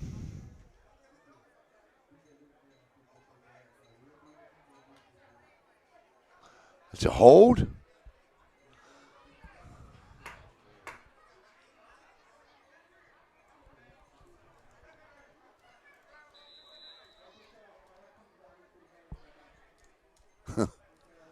So it'll be 2nd and 20 now, following the holding penalty.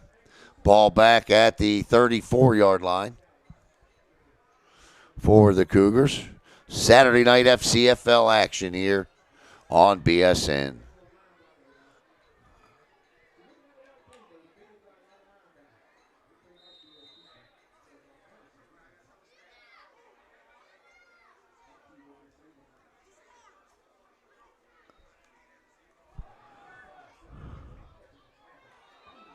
Ball's out. I believe it got out of bounds. And it does get out of bounds. So a break for the Cougars. No? Did he get it? Gotcha. Okay. Cougars get it back.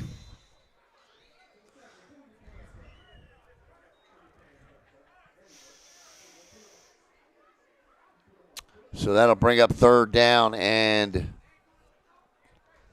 20.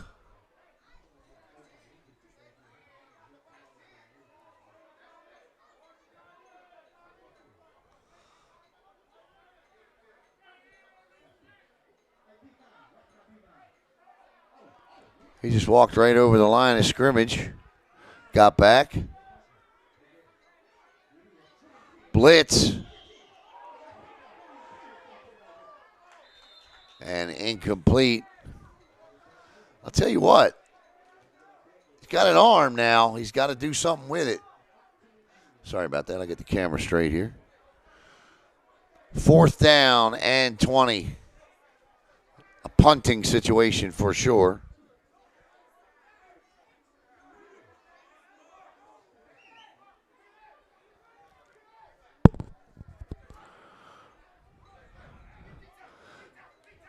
.330 to play.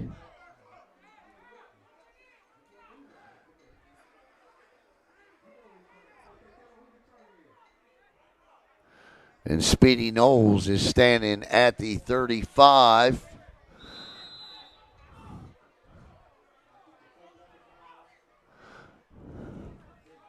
And this is Micah Meyer to kick.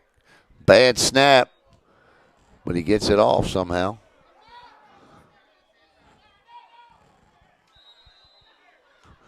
And TC will take over on their own 49-yard line with 3:22 to play in the 3rd.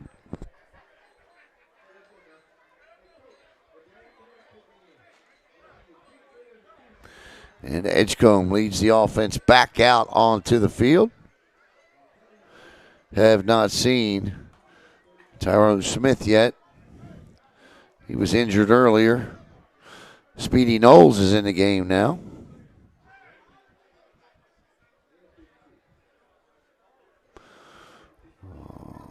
Have to get our sideline reporter, Aaron Andrews, to get us an injury update. Having technical difficulties getting down to Aaron, though. Her mic's not working. It's all Aaron Andrews' fault.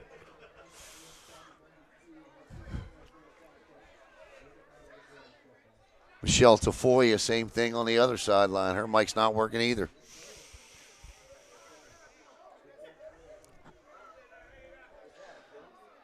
Some sort of a penalty has taken place.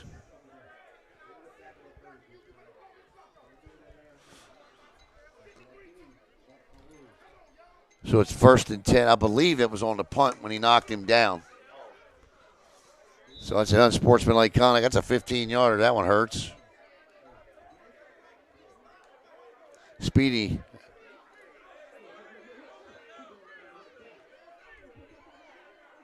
Speedy Knowles picking up yards on the jet pitch there.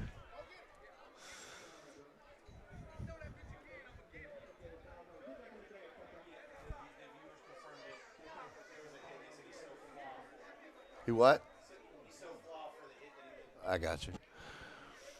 Tell him thank you.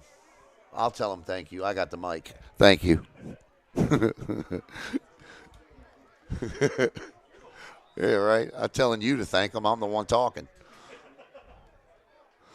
2nd and 1. Speedy Knowles with a big run there. Living up to his namesake.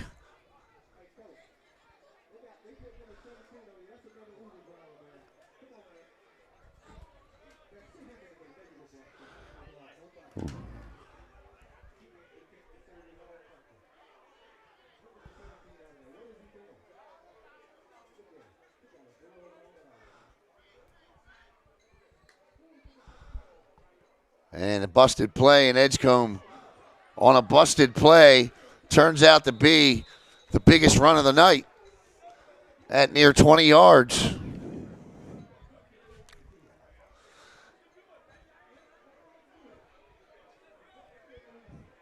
You know, that microphone situation on that field upsets me because I know Leslie Visser was going to do a great postgame show. 1st and 10 at the Cougar 48. How long is the Super Bowl pregame show next week? What, are they going to start that on Saturday next week now? It'd be a 2-day pregame show. Remember when I was a kid growing up, it used to be like 3 hours and we complained, right? Now, you wake up 9 o'clock in the morning, there's Terry Bradshaw. 1st and 10. That's all kinds of Canadian Football League false start, but they didn't call it. Throws. Incomplete.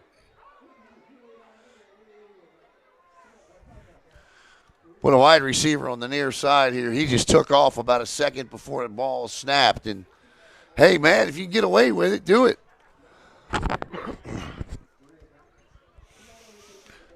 The incomplete pass stops the clock.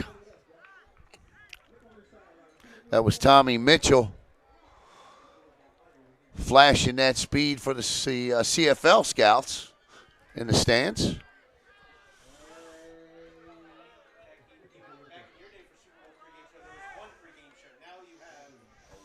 A week of them, right. We got Radio Row now.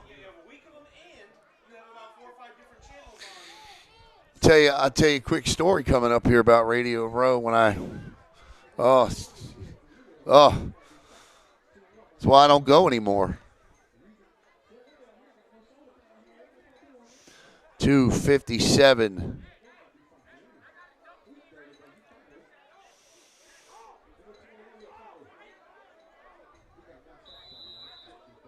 Second and 10 for Edgecombe.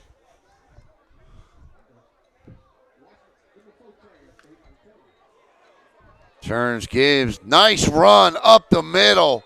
Great run. Yeah, I would imagine he's hurt.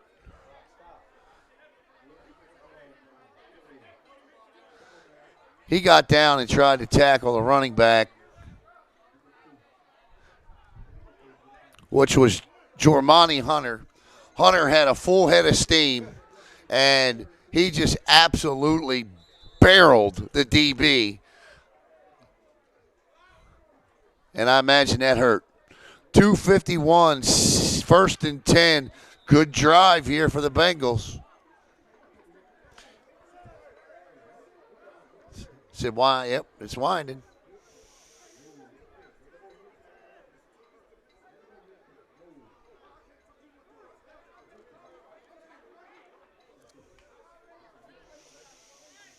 And got to be careful. It's not a lateral. So the one and only time, the problem with Radio Row is that what it has turned into is nothing but one big giant sales floor. Everybody that you are forced to bring on as guests, you have to hawk their product. And so you spend half the time, you only get, say you get 6 minutes with a guest, which is what they used to tell us. 4 minutes of that is them talking about their product, and 2 minutes of it is you being able to ask them whatever questions you want. And a lot of times they try to dictate those, so it's not worth it. 2nd down and 10. Sweep. Speedy Knowles to the near side. He slips down. 2:23 to play in the third, and the Bengals are on to a little something here. Knowles had a good head of steam coming this way.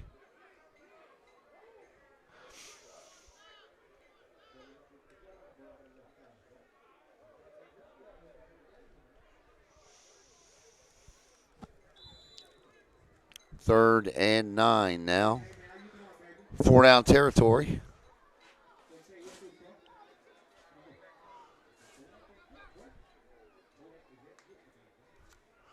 Edgecombe. Nice throw on the out. Did he get there? That was a good-looking throw, man. That's not an easy throw to make to the sideline like that with that much velocity on it, but he does.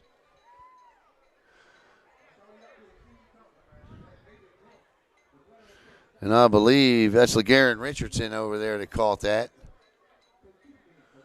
80, I think.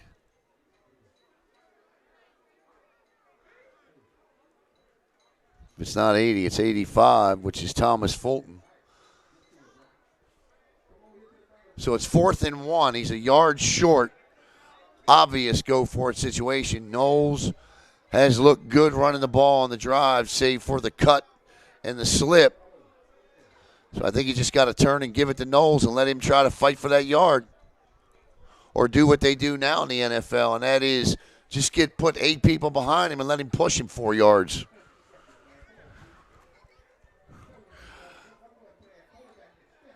When did that start? Unbelievable, man. Used to be a penalty. Now it's how many guys can you get to push the pile. 4th and 1. They'll stop it again when somebody blows out a knee or something doing it. I was going to say, or when Tom Brady gets hurt doing it or something, right? But that ain't going to happen no more, right? 4th and 1, Brady. Patrick Mahomes, right? He could, right? When a significant quarterback gets hurt, then you get a rule change. 4th and 1 from the gun. I don't like the gun on 4th and 1. I really don't. Fakes it up the middle. It'll work. But I don't like it. But he picks up 11, needing 1. That's why I'm up here in the booth and not with a headset down on the sidelines. Good run by Jormani Hunter. But my philosophy is if you only need a yard, stay out of the gun on 4th down. So 1st and 10 inside the Big Trouble Loyalty Bail Bonds.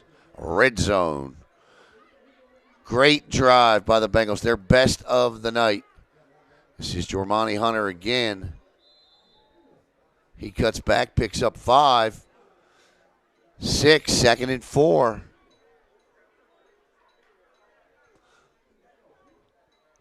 Exactly the drive the Bengals needed.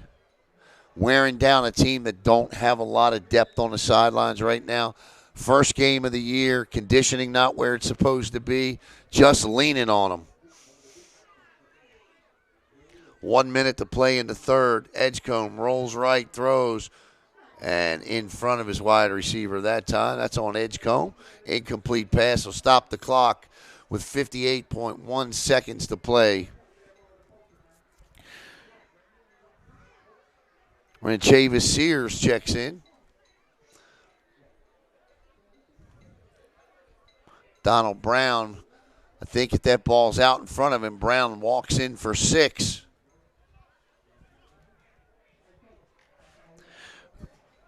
So who you got next week in the Super Bowl, everybody watching? You got Philly, huh? By 2 touchdowns, huh? Who you got, Caleb? I've got Philly by a touchdown. I guess I'll be the lone oddball here, and I'll go with the Chiefs by 6. 6-0.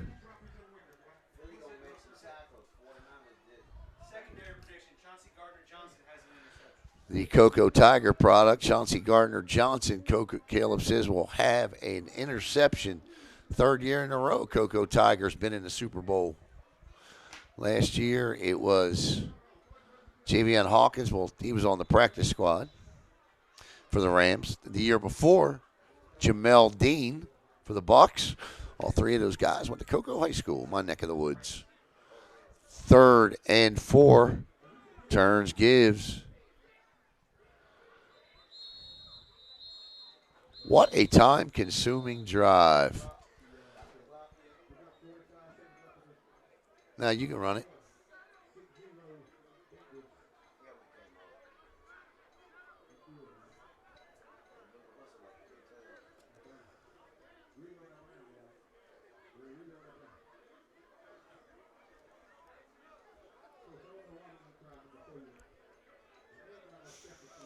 All right, so this is a big play right here.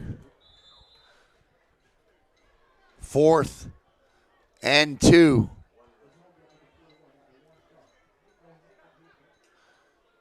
And Edgecombe is under center. Does he get it? I think he's got it. We'll see here where the mark is. First down. That's how you do it. Get under center and run for it. So 1st and goal to go now from about the 5-yard line for the TC Bengals. And you feel like a touchdown here will just put this one out of reach. Although we've seen some crazy stuff.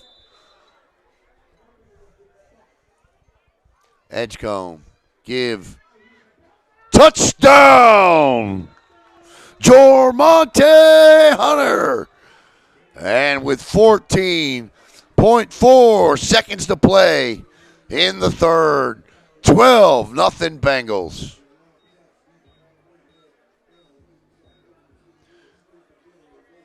What a drive by the Bengals.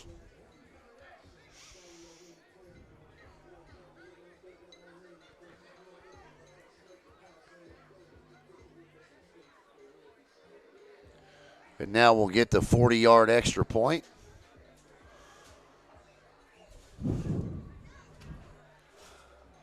That's right. It was a penalty that time, so they might be going for 2 here.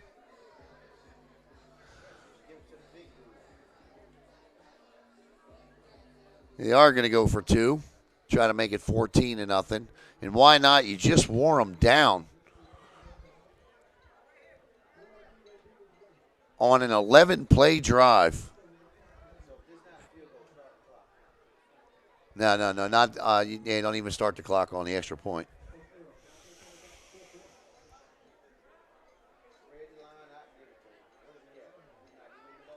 All right, we got a wildcat formation here.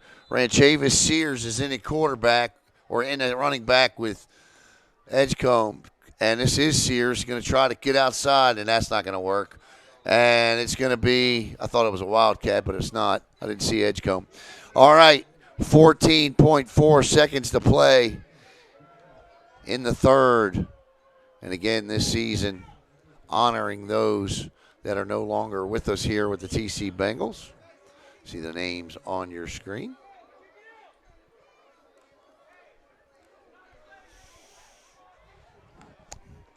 Dante DeTruth Williams. Hanoman Joyce. Devontae Peanut Dukes.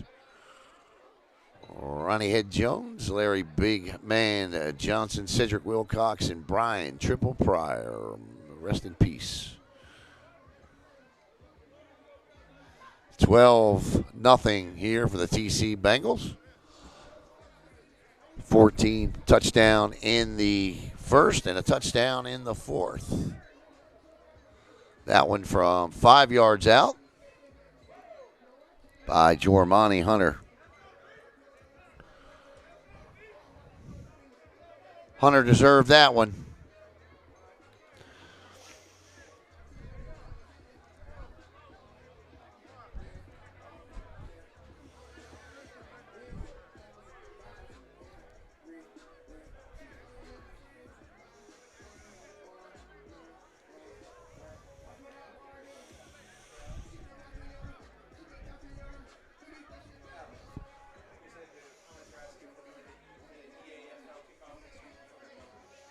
We got the Space Coast Sharks when they kick off. We are with the Space Coast Sharks and the TC Bengals this year.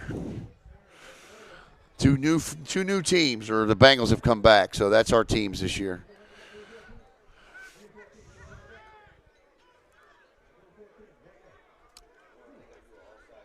I don't know, but I was just wondering if they were going to do that. Yep, I was just wondering about it. That was a beautiful onside kick.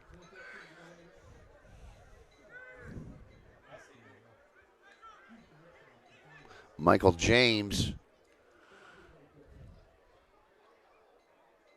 No, that man's got a foot, man. Out of the end zone. He's got 2 kickoffs tonight, and they both have gone out of the end zone. And he kicks it old school way. Total leather. All muscle. So we should get one play here in the third, and we'll go to the fourth. 12-0 TC Bengals on top.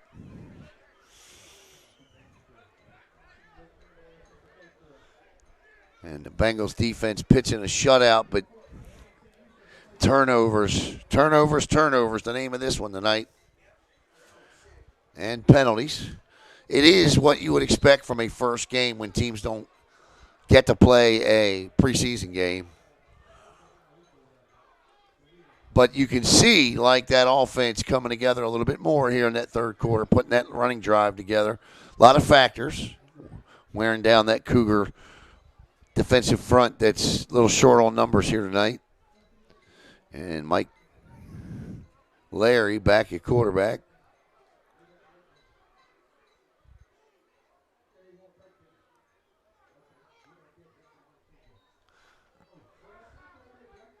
Little dump off here.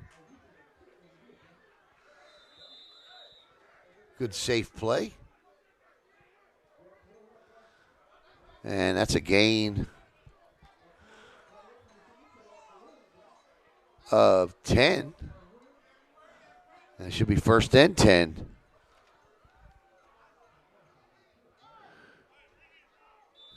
As Mike Larry found the safety valve there.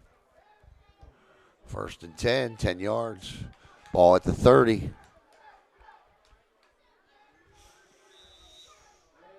.4 seconds to play. I can almost guarantee this is the final play of the third quarter. Larry in trouble. Breaks one sack. Oh, how about it? What about that sack there by big number 78, Deon Thomas? Thomas from behind gets the sack. Well, it won't be a sack officially because he picked up 2.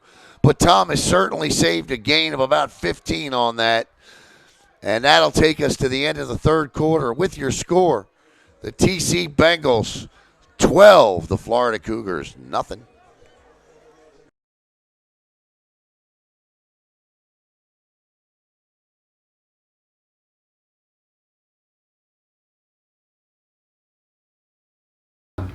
Hey, this is Devon Dudley, and you are watching Brevard Sports Network.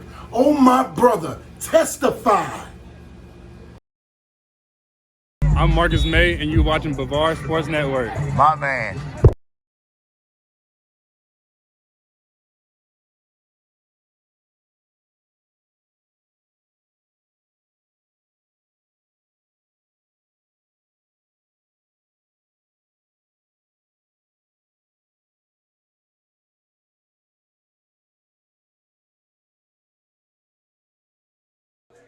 Want to thank 2 very good friends of the Brevard Sports Network, Marcus May and Devon Dudley. Devon Dudley, of course, recently announcing his retirement from the WWE. And it's 2nd and 8 now for the Cougars. Final 15 on the clock, game 1, week 1. For the TC Bengals.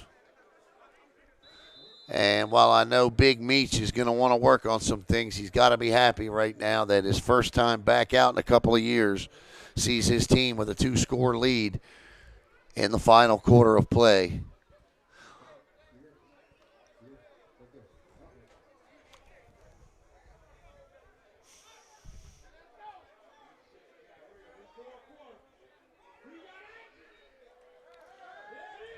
wide open across the middle. That's a good read.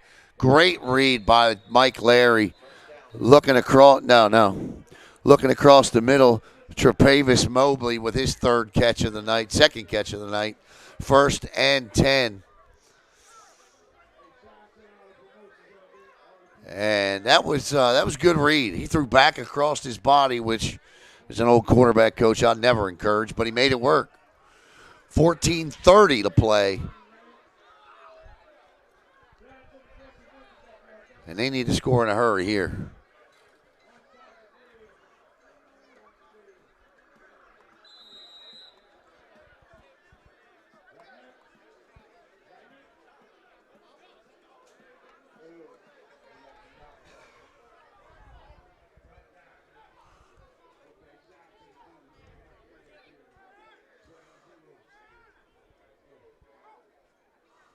Larry gives.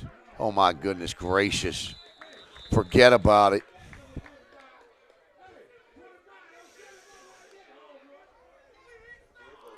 Number 38 in there on that stop. Patrick. Was that 88? That was Michael James, the kicker. 88 on the stop. Goodness. He threw him down like a Raggedy Ann doll.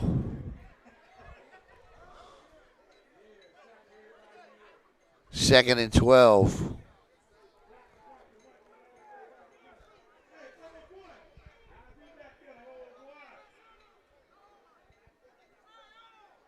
Showing blitz. They drop back. Play action.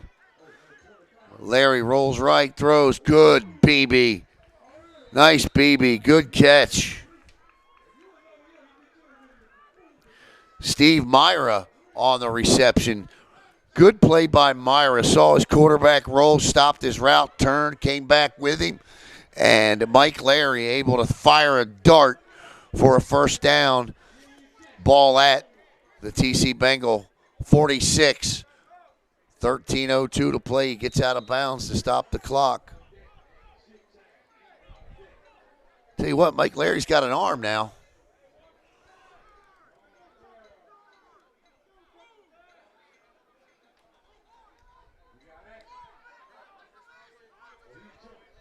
Good jump off the edge. And Larry gets away from two, but he won't get away from the third. Number 95 will get the sack. That is Deion Swales.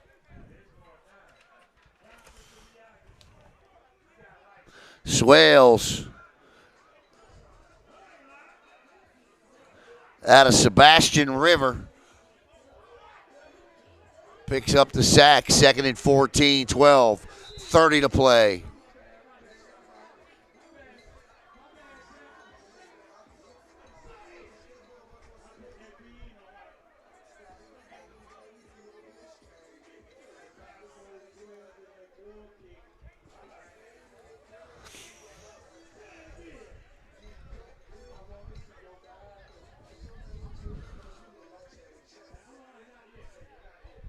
Second and 13 now for Mike Larry and the Florida Cougars. They need a score they need one before they can get two. There are no 12-point touchdowns.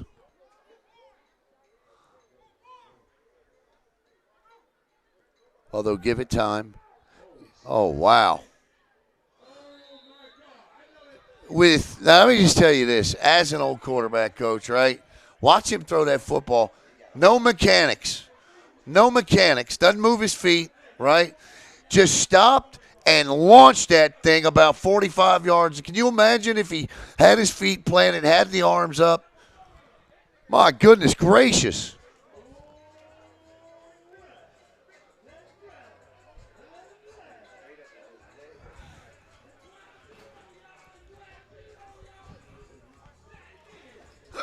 He just plucked that thing, flung it. It's 3rd and 14.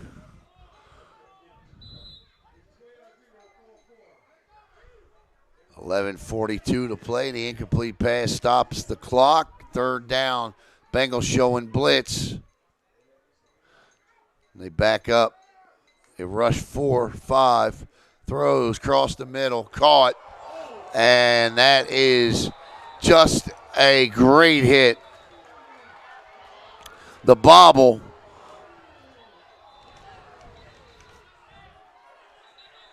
Steven Myra, how did he hang on to that football? Who hit him?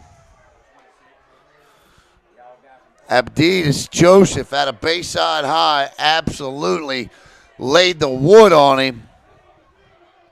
And Myra thought about getting up. I suppose he just couldn't.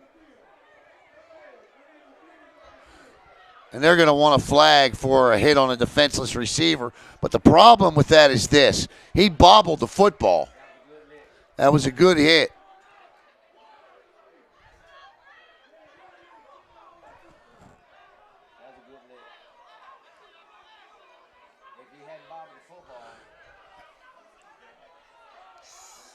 When he bobbled that football, all's fair in love and war. I mean, I hate to say it, but it's the truth.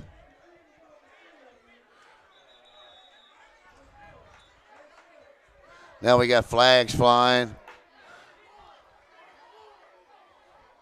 And this is what I don't like about this. Unfortunately, you see this a lot. But it is quickly, into the credit of the coaches and the officials, quickly under control. However, we got 11:31 to play here. We got flags everywhere. Yeah, they're going to tack on. I think they're going to throw the flag for hit on a defenseless receiver. And they shouldn't.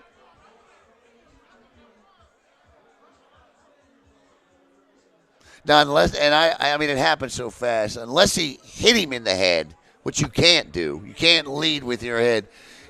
Hit him with his shoulder pad. And, once he bobbled that ball, that's it. Yeah, he's got to catch it and pull it down. I got you. So they're calling a penalty on not a hit.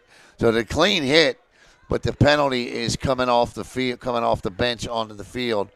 So the Cougars now will have it 1st and 10 at the 25, and that'll be against the Bengals. Cannot come off the bench.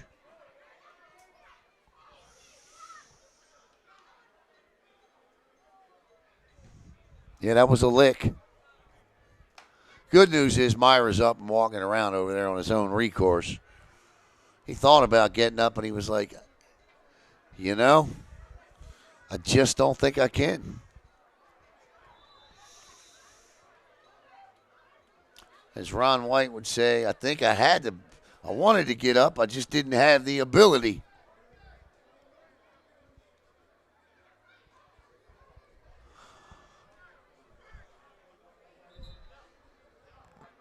You could hear that all the way up here.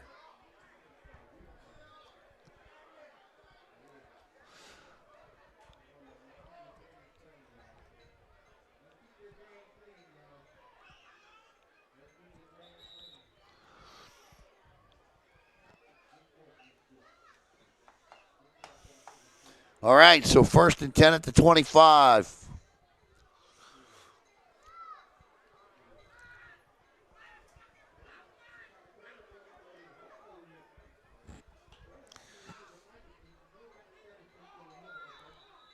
And Coach Guido Gonzalez is not a happy man. Mike Larry in the gun. TC showing blitz. Little bubble screen. And pick up 6. 2nd and 4. 2nd and 5 on a gain of 5.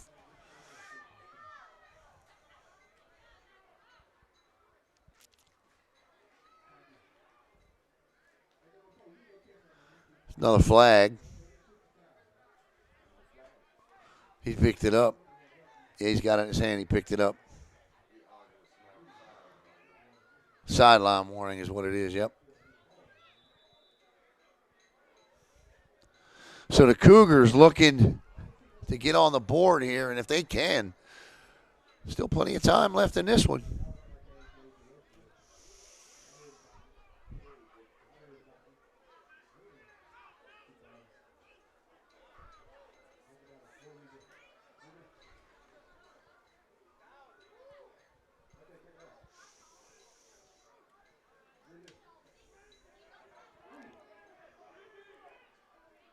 and incomplete. Threw into double coverage, and that'll bring up 3rd down and 7. The incomplete pass will stop the clock with 10:24 to play in the game.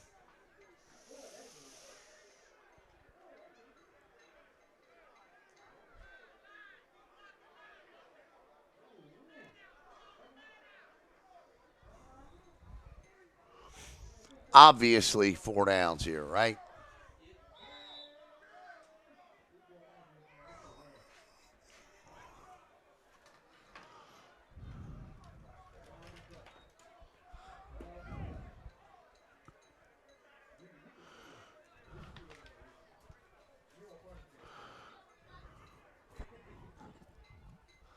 So 3rd and 7 now for Mike Larry. Man in motion. Flings it out of the end zone. 4th and 7.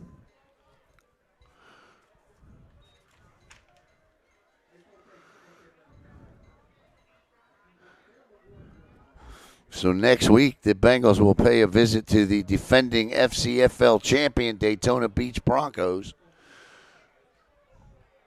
up at Derbyshire Park in Daytona. 7 o'clock kick next week.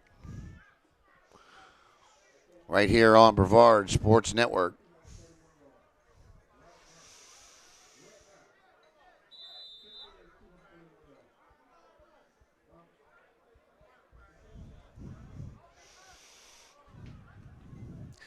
They'll be back here at Khalil Mack Field on February 18th against the South Florida Dolphins.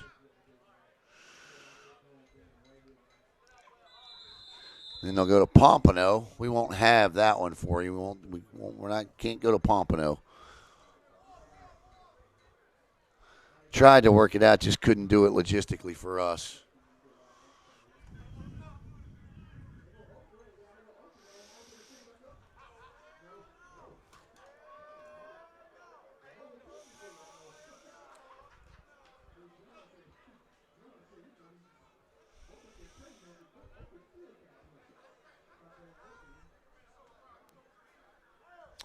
What are the referees congregating about now?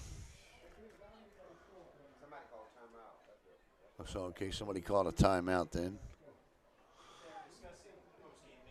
Post-game meal, where they're going. That's a very important discussion. It is. Yeah. Yes, it is. I'm a little hungry myself. Been a long day today. We started off with volleyball this morning in Daytona Beach. We'll be back there tomorrow morning.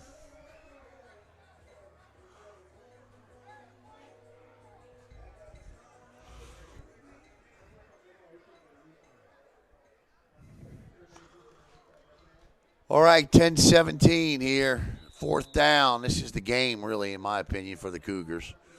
For what it's worth. Mike Larry. He got one more wild completion in him. And if he does, it needs to be here. There it is. Overthrew him.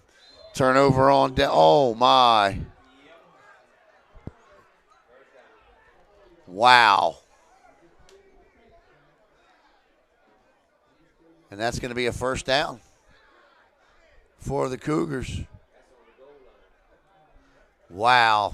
Undisciplined football right there. Can't do that. Cost you every time. It's turnover on downs. Now it's a 1st down.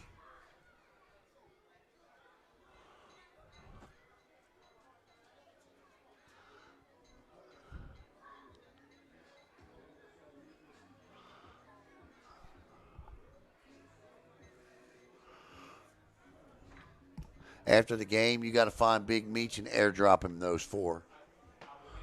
All right.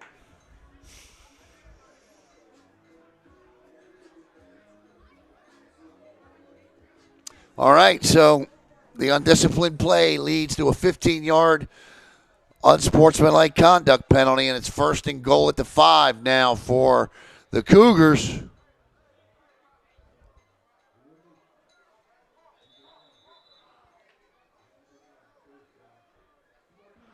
So Mike Larry does not need to complete the pass.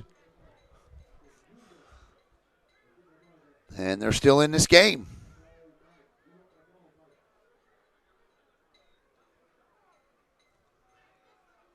Oh, that was nearly picked. Not a good pass that time. And it'll be 2nd and goal.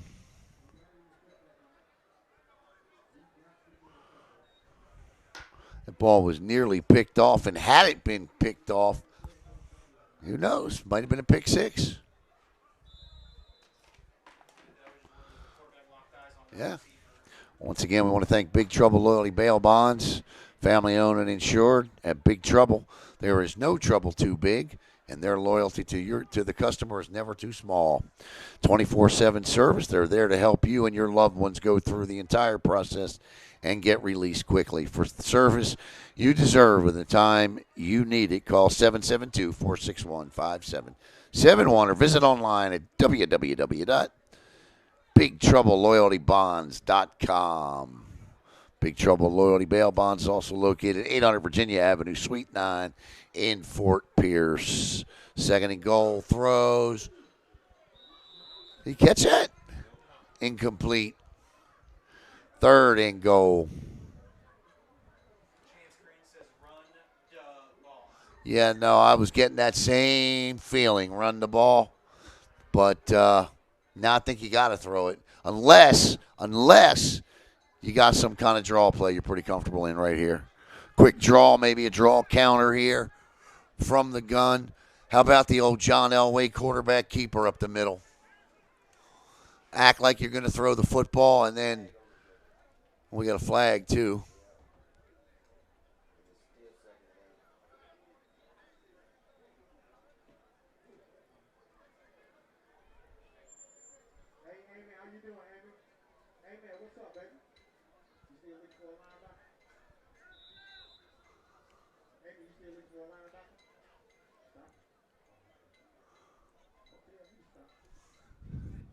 So it looks like it's going to remain 2nd down.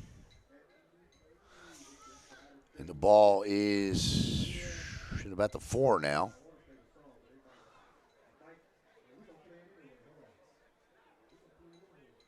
So 2nd down still. Mike Larry, that time they turn and give. Tries to get outside. He does not. And eventually at some point you got to turn that up and just try to get in. You can't keep running east and west on the goal line.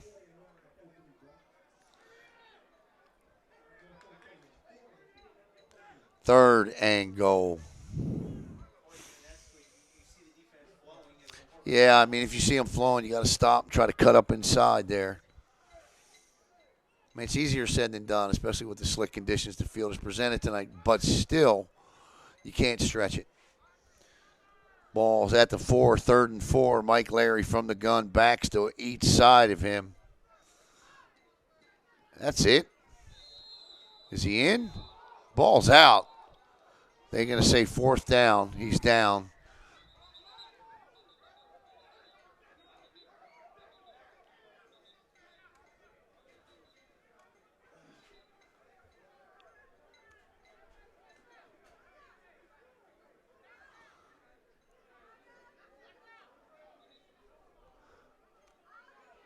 We got an injured player on the field. That was a pretty big pile there. All right, so with an injured player on the field here. And we'll keep it right here. Looks like he's going to be getting up.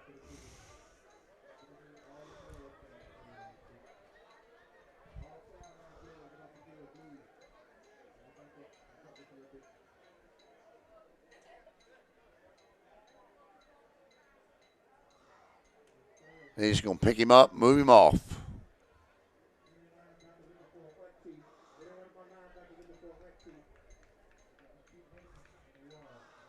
All right, so it's going to be 4th and goal. So this is going to be interesting here. Yeah. All right, let's see what they're going to do. I mean, I know they're going to go for it, but I mean, what is the play call going to be?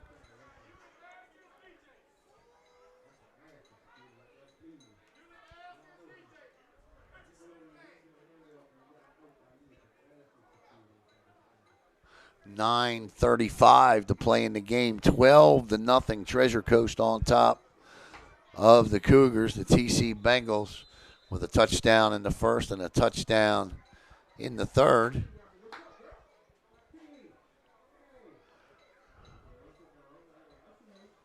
And this is 4th and goal from the 1.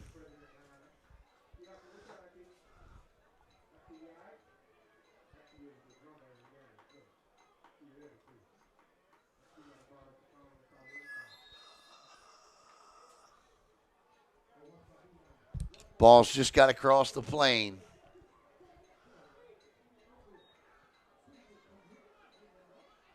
Looking at the side. Touchdown for the Cougars. And the quarterback that time wasn't Mike Larry. It was number 4, Trepavis Mobley. So Mobley gets in. And with 9:29 to play in the game, it's 12-6 pending the extra point here.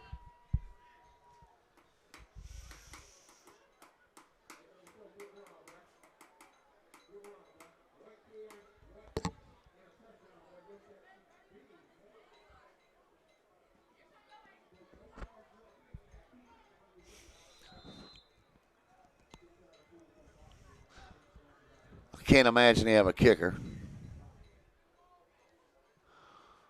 I don't mean to say that disrespectfully. What I mean is they don't have a lot of players here. So it's hard for me to imagine that a kicker traveled.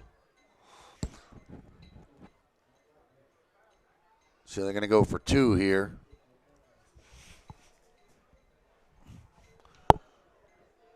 So no fight in the no quit in the Cougars, I should say.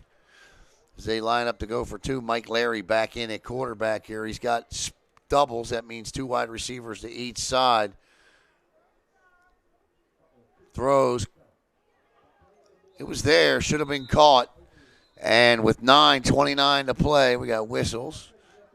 Incomplete. Any flags? No flags. All right. So for the first time tonight, the Cougars get on the board. I want to turn this over to Caleb for a minute. I got to step aside. I'll be right back right here on Brevard Sports Network.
All right, folks, so here we are lining up for kickoff.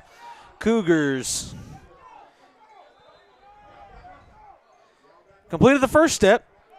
Put a score on the board, 9:29 left to go here in the game.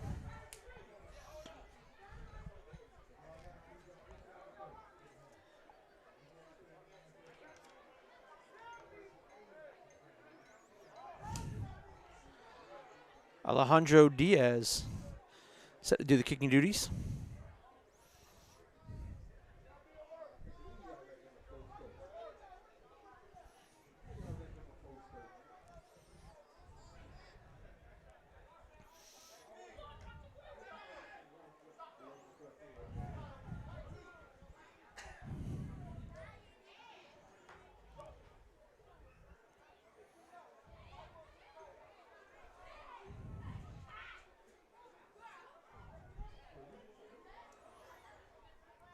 So here we go. We had someone hold the football. They said bump the tee.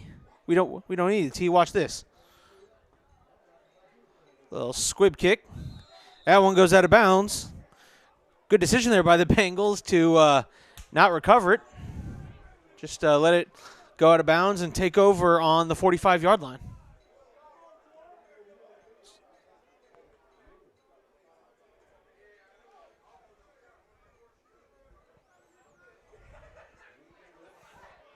Or check that the 43. Okay. So here come the Bengals.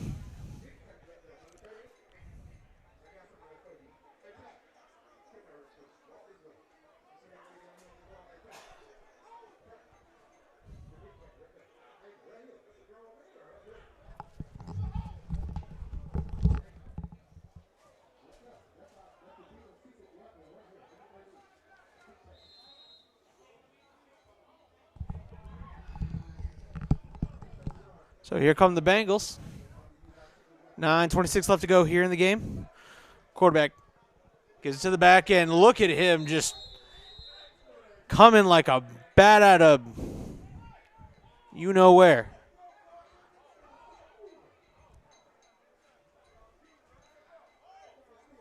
Gets a gain of about 4 yards on the play. Brings up second down and about 6.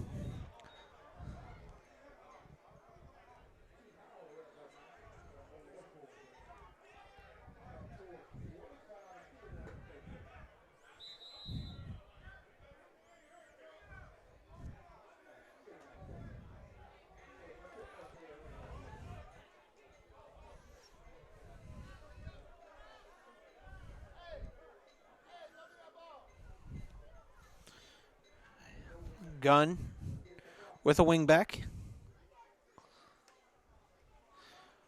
Handoff, and wow, he is met just as he takes this is his hand of the football off. You want to talk about exploding into a tackle. Good gosh almighty.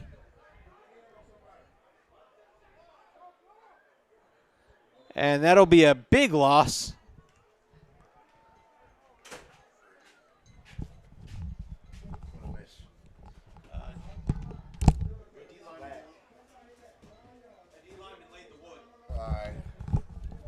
So 3rd and 15. Thank you, Caleb.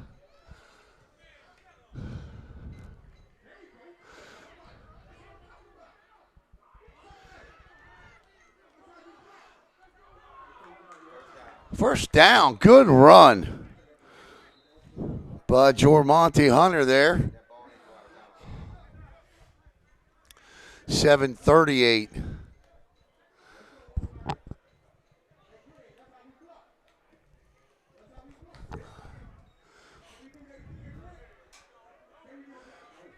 They're going to say he was short by a yard. So it looks like 3rd and 1.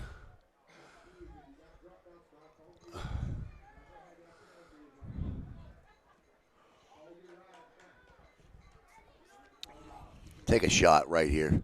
They got nobody now. All night. Take a shot. And that'll be a first down. I don't want to be the one to break the news to anybody, but that was a penalty on about 14 different infractions of a false start, illegal lining up, all that. 1st and 10 at the 45.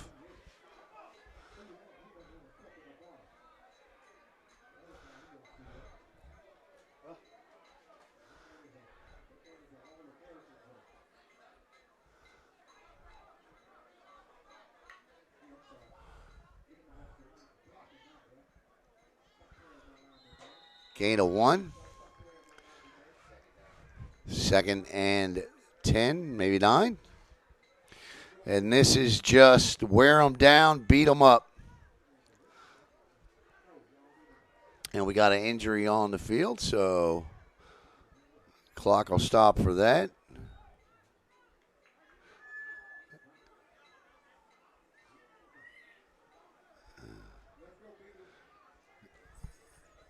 And the coaches came out, but the player's got to come off. He does.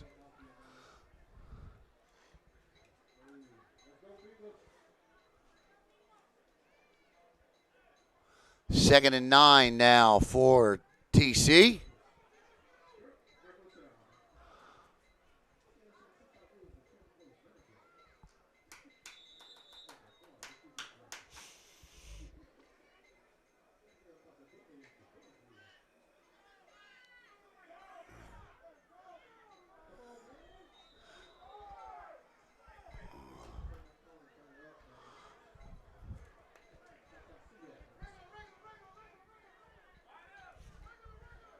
Not sure why he's running out of bounds. 3rd and 7. Got to try to do everything you can to keep that clock running.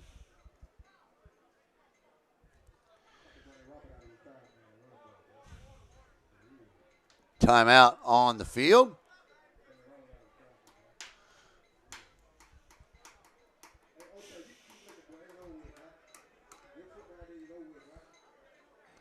Still got us a game. 12-6, only a 1-score game now.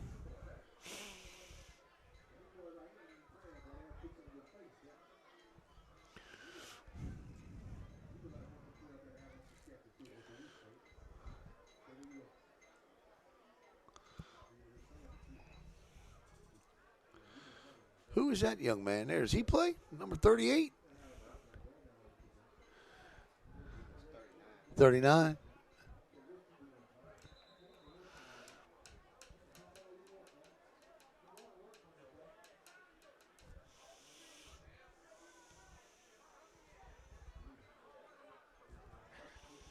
All right. 3rd down and 7 now. Timeout over. 5:27 to go in the game. And this is one of those grind them out, kill the clock drives. If they finish it, they win it. Edgecombe with Speedy Knowles. Fake the Knowles. Oh, wow. Straight up the gut. Still on his feet. Slung down.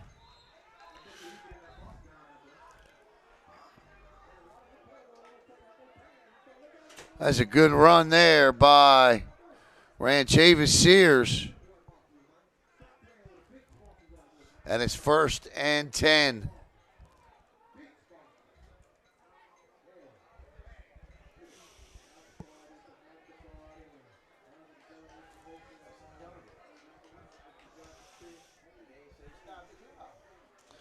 There's a flag down back here. Didn't see it myself. That's a doozy of a flag there. Yeah, I don't know where it came from, and I don't know what the call is. But it's now going to be 3rd and 20.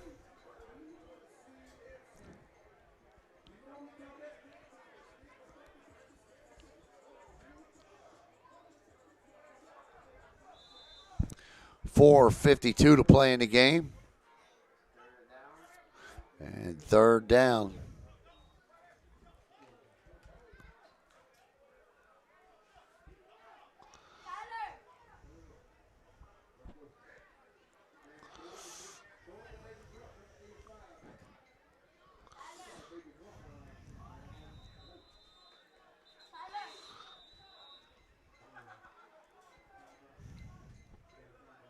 Timeout, TC on the field. Watch out, little man. There you go. Now you're good.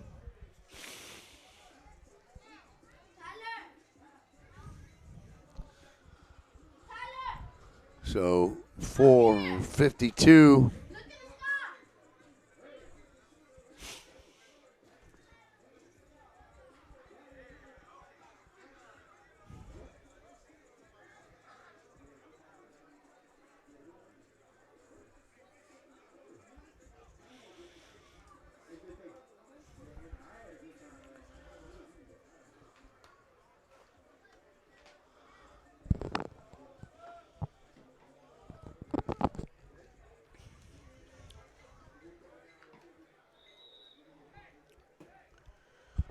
All right, 3rd down and 20.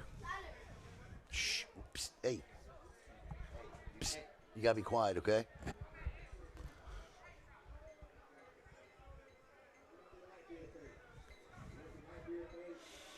Thanks, buddy.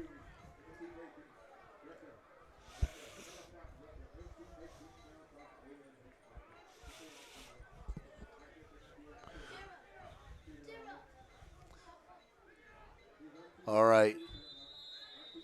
Still 3rd and 20 for the 4th time. Offsides. Well, I tell you what, he deserves an award for that one. Did you see that? That was hysterical. That was a good play, though, man. He sold it.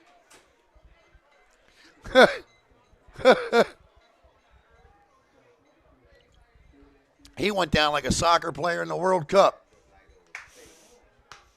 Soccer player in the World Cup with 2 minutes to play.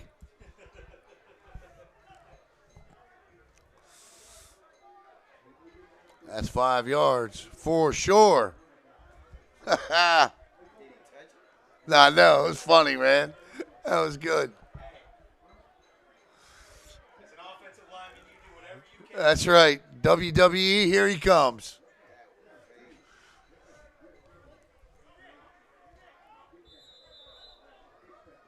Third and 11.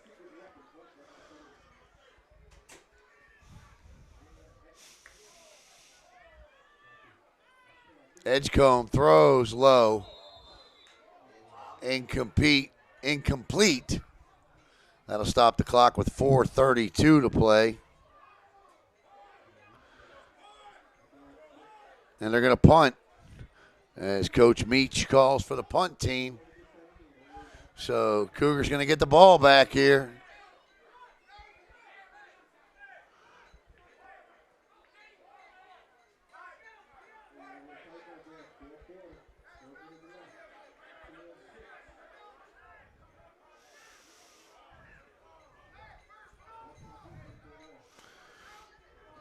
I'll tell you, the one thing that would scare me right now is Mike Larry's got an arm. And anything he puts up, this could get interesting. Got to make sure whatever. That's a long snap right there. That is a long snap. Look at this snap. Good one, though. And a great punt. Oh, no, it just died. It flailed. Look, came off his foot and then just went left in a hurry. Looked like it was going to be a beaut. It sure did. And it'll be 1st and 10.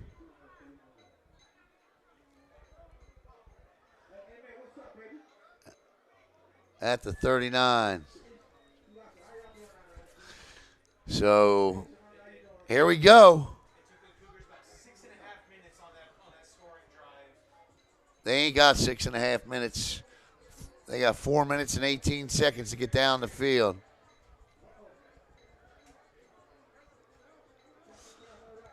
This is likely their final possession of meaning, where they can take their time, do what they need to do.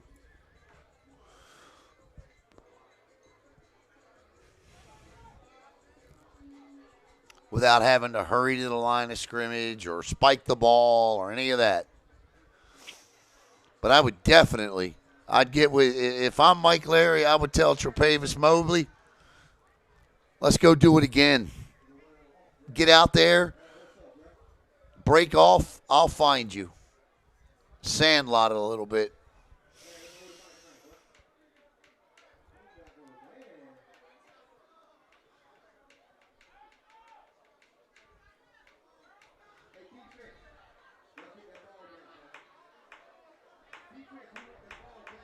Here we go.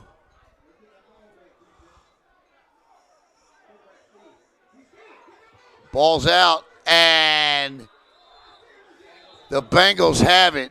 Quarterback tried to rush the snap. Kendrick Gaskin falls on it, and the Bengals will take over 1st and 10 at the 31 with 4:13 to play. That is the 8th lost, or the 8th fumble of the night, the 6th lost fumble. That one's on the quarterback. He rushed it, didn't have his eye on it, asked for it, took his eye off the ball, and I don't care what sport you're playing, when you take your eye off the ball, you don't catch it.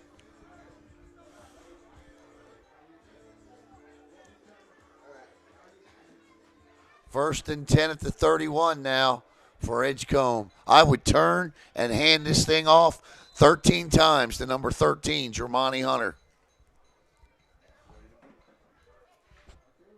There's one. Let them have it.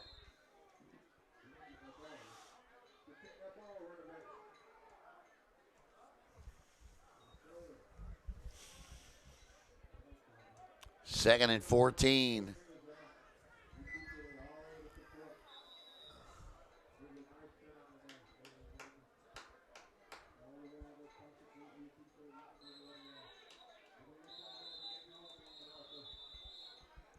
What's going on?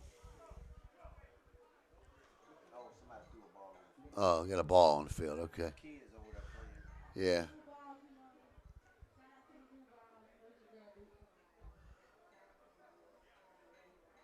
Games like this just aren't complete without kids on the sidelines, though. You know what I mean? I remember as a little runt myself running around. You ain't getting no argument from me on that one. Second and 13. 3:40 to play. And that was going to be a guard pull play, but a false start prior to, so that'll stop the clock with 3:38. It sure is on the center.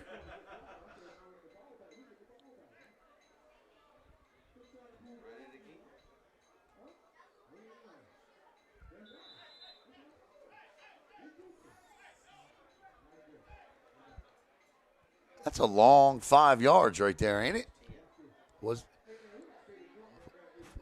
How was that a 10-yard penalty?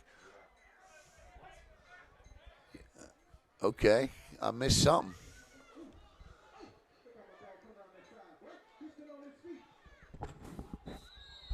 All right. Oh, wow. Wow. He was down. 3:20. And that'll bring up third down. And 25 now. I need to figure out why that false start was a 10-yard, walked off 10 yards.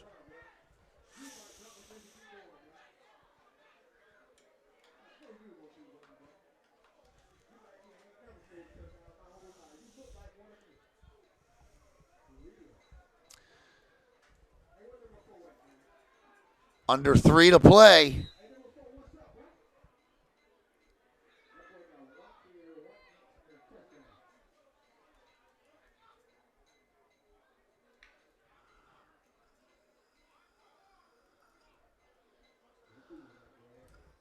Peek at the sidelines.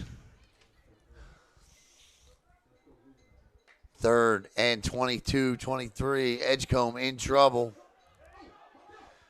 Cuts it back, still on his feet. Down he goes. Picks up good yardage. Another flag down. Far side of the field here.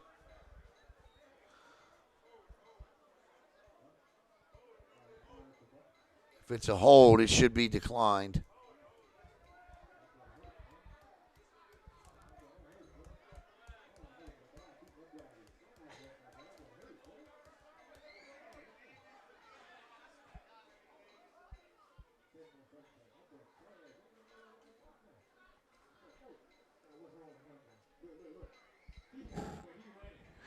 Anything against the Bengals should be declined if you're the Cougars.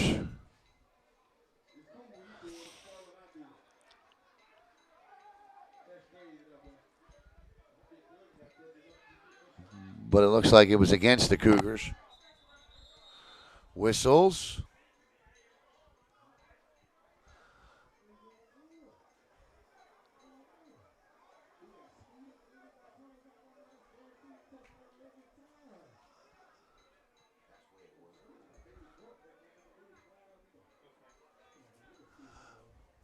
Folks, I wish I could tell you what was going on. I got you. They declined the penalty, so they're moving it back to the spot and taking the down. Exactly what I thought they should do. So it's 4th down and 14 now with 2:04 to play. Clock running. We get a whistle. And we got the 2-minute warning. All right, 1:57 to play in the game.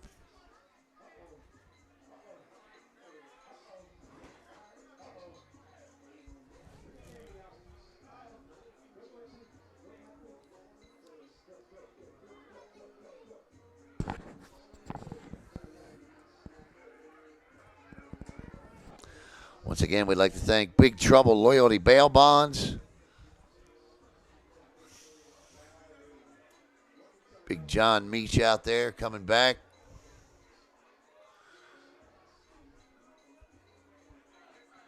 John Chandler, Big Meach, I should say.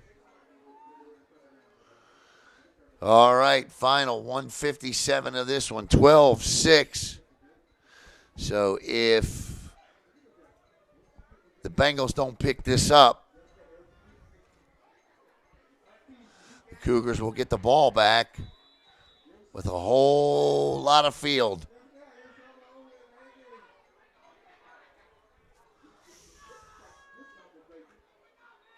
Edgecombe drops, stops, throws.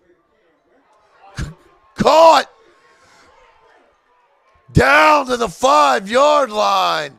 Speedy Knowles with the catch, and that should seal it.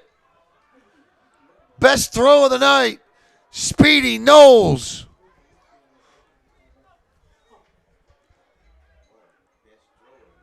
Pretty clutch play there. 1st and goal for the Bengals.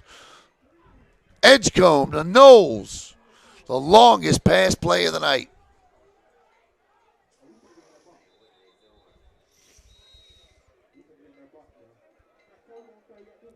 And they're going to go to the replay booth. No, I'm just kidding.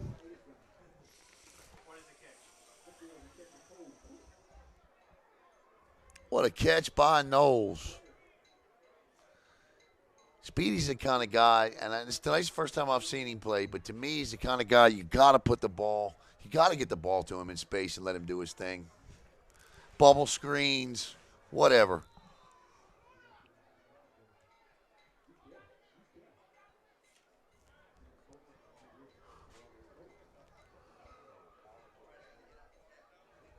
First and goal.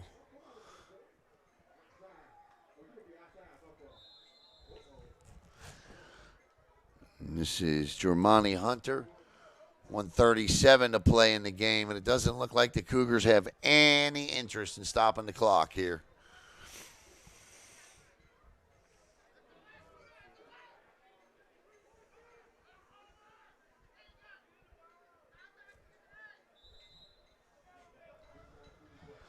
Second and goal. Jermani Hunter again vying for his second touchdown tonight. He'll be stacked up at the 3.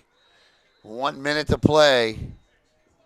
And unless they stop the clock, really all they need to do is take a knee. Now, could you learn a lesson from the Baltimore Ravens here?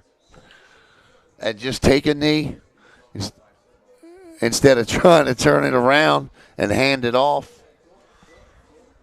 Or just get out of here with the win, you know what I mean?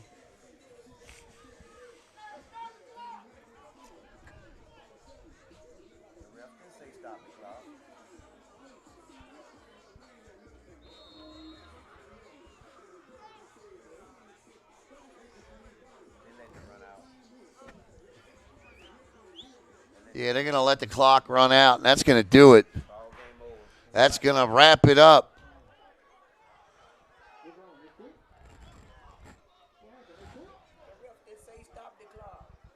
What are they doing here?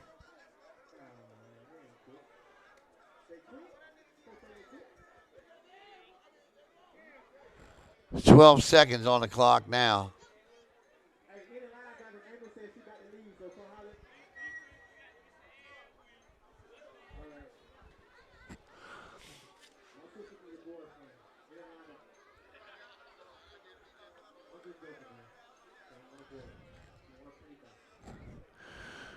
Our player of the game tonight will be Jermani Hunter on the offense, right? Yeah, he's coming over here to tell you to put more time on it. Here we go. 30 seconds.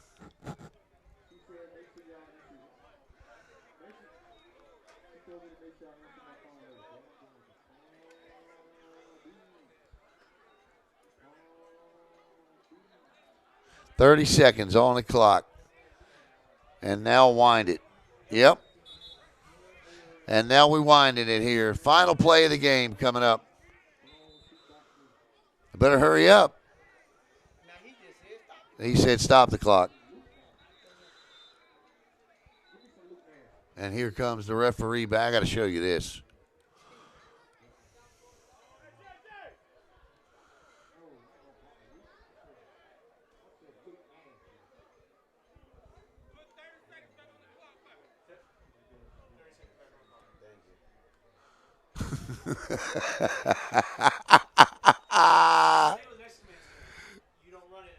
Yeah, right. Nah, well, that's all right. So they put 30. Well, at least they know it works. Right. Their arm's working. They're going to wake up tomorrow and go, why is my shoulder sore? All right, so 30 seconds on the clock. This is 3rd and goal. Should be, unless somebody takes a timeout, the final play.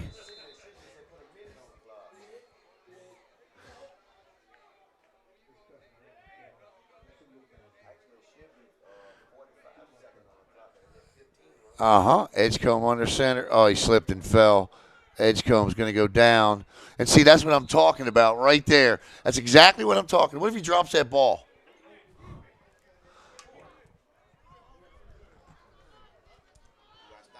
No. Nobody's called timeout. They don't have to run another play. And that will do it. So, that'll do it from Khalil Mack Field. The ball is in the air. And the TC Bengals are 1-0 in the FCFL. The Cougars will drop to 0-1. We'd like to thank our sponsor, Big Trouble Loyalty Bail Bonds. I want to thank John Chandler, Big Meech, and all of you out there for tuning in tonight here on the Brevard Sports Network. We hope you enjoyed this tonight. We will be back with you next week from Daytona as the Bengals take on the defending FCFL champions, Daytona Broncos. So for Caleb Brown, I'm Alan Slaughter-Zinski. Once again, your final score, the TC Bengals 12, the Florida Cougars 6. Have a great night, everybody.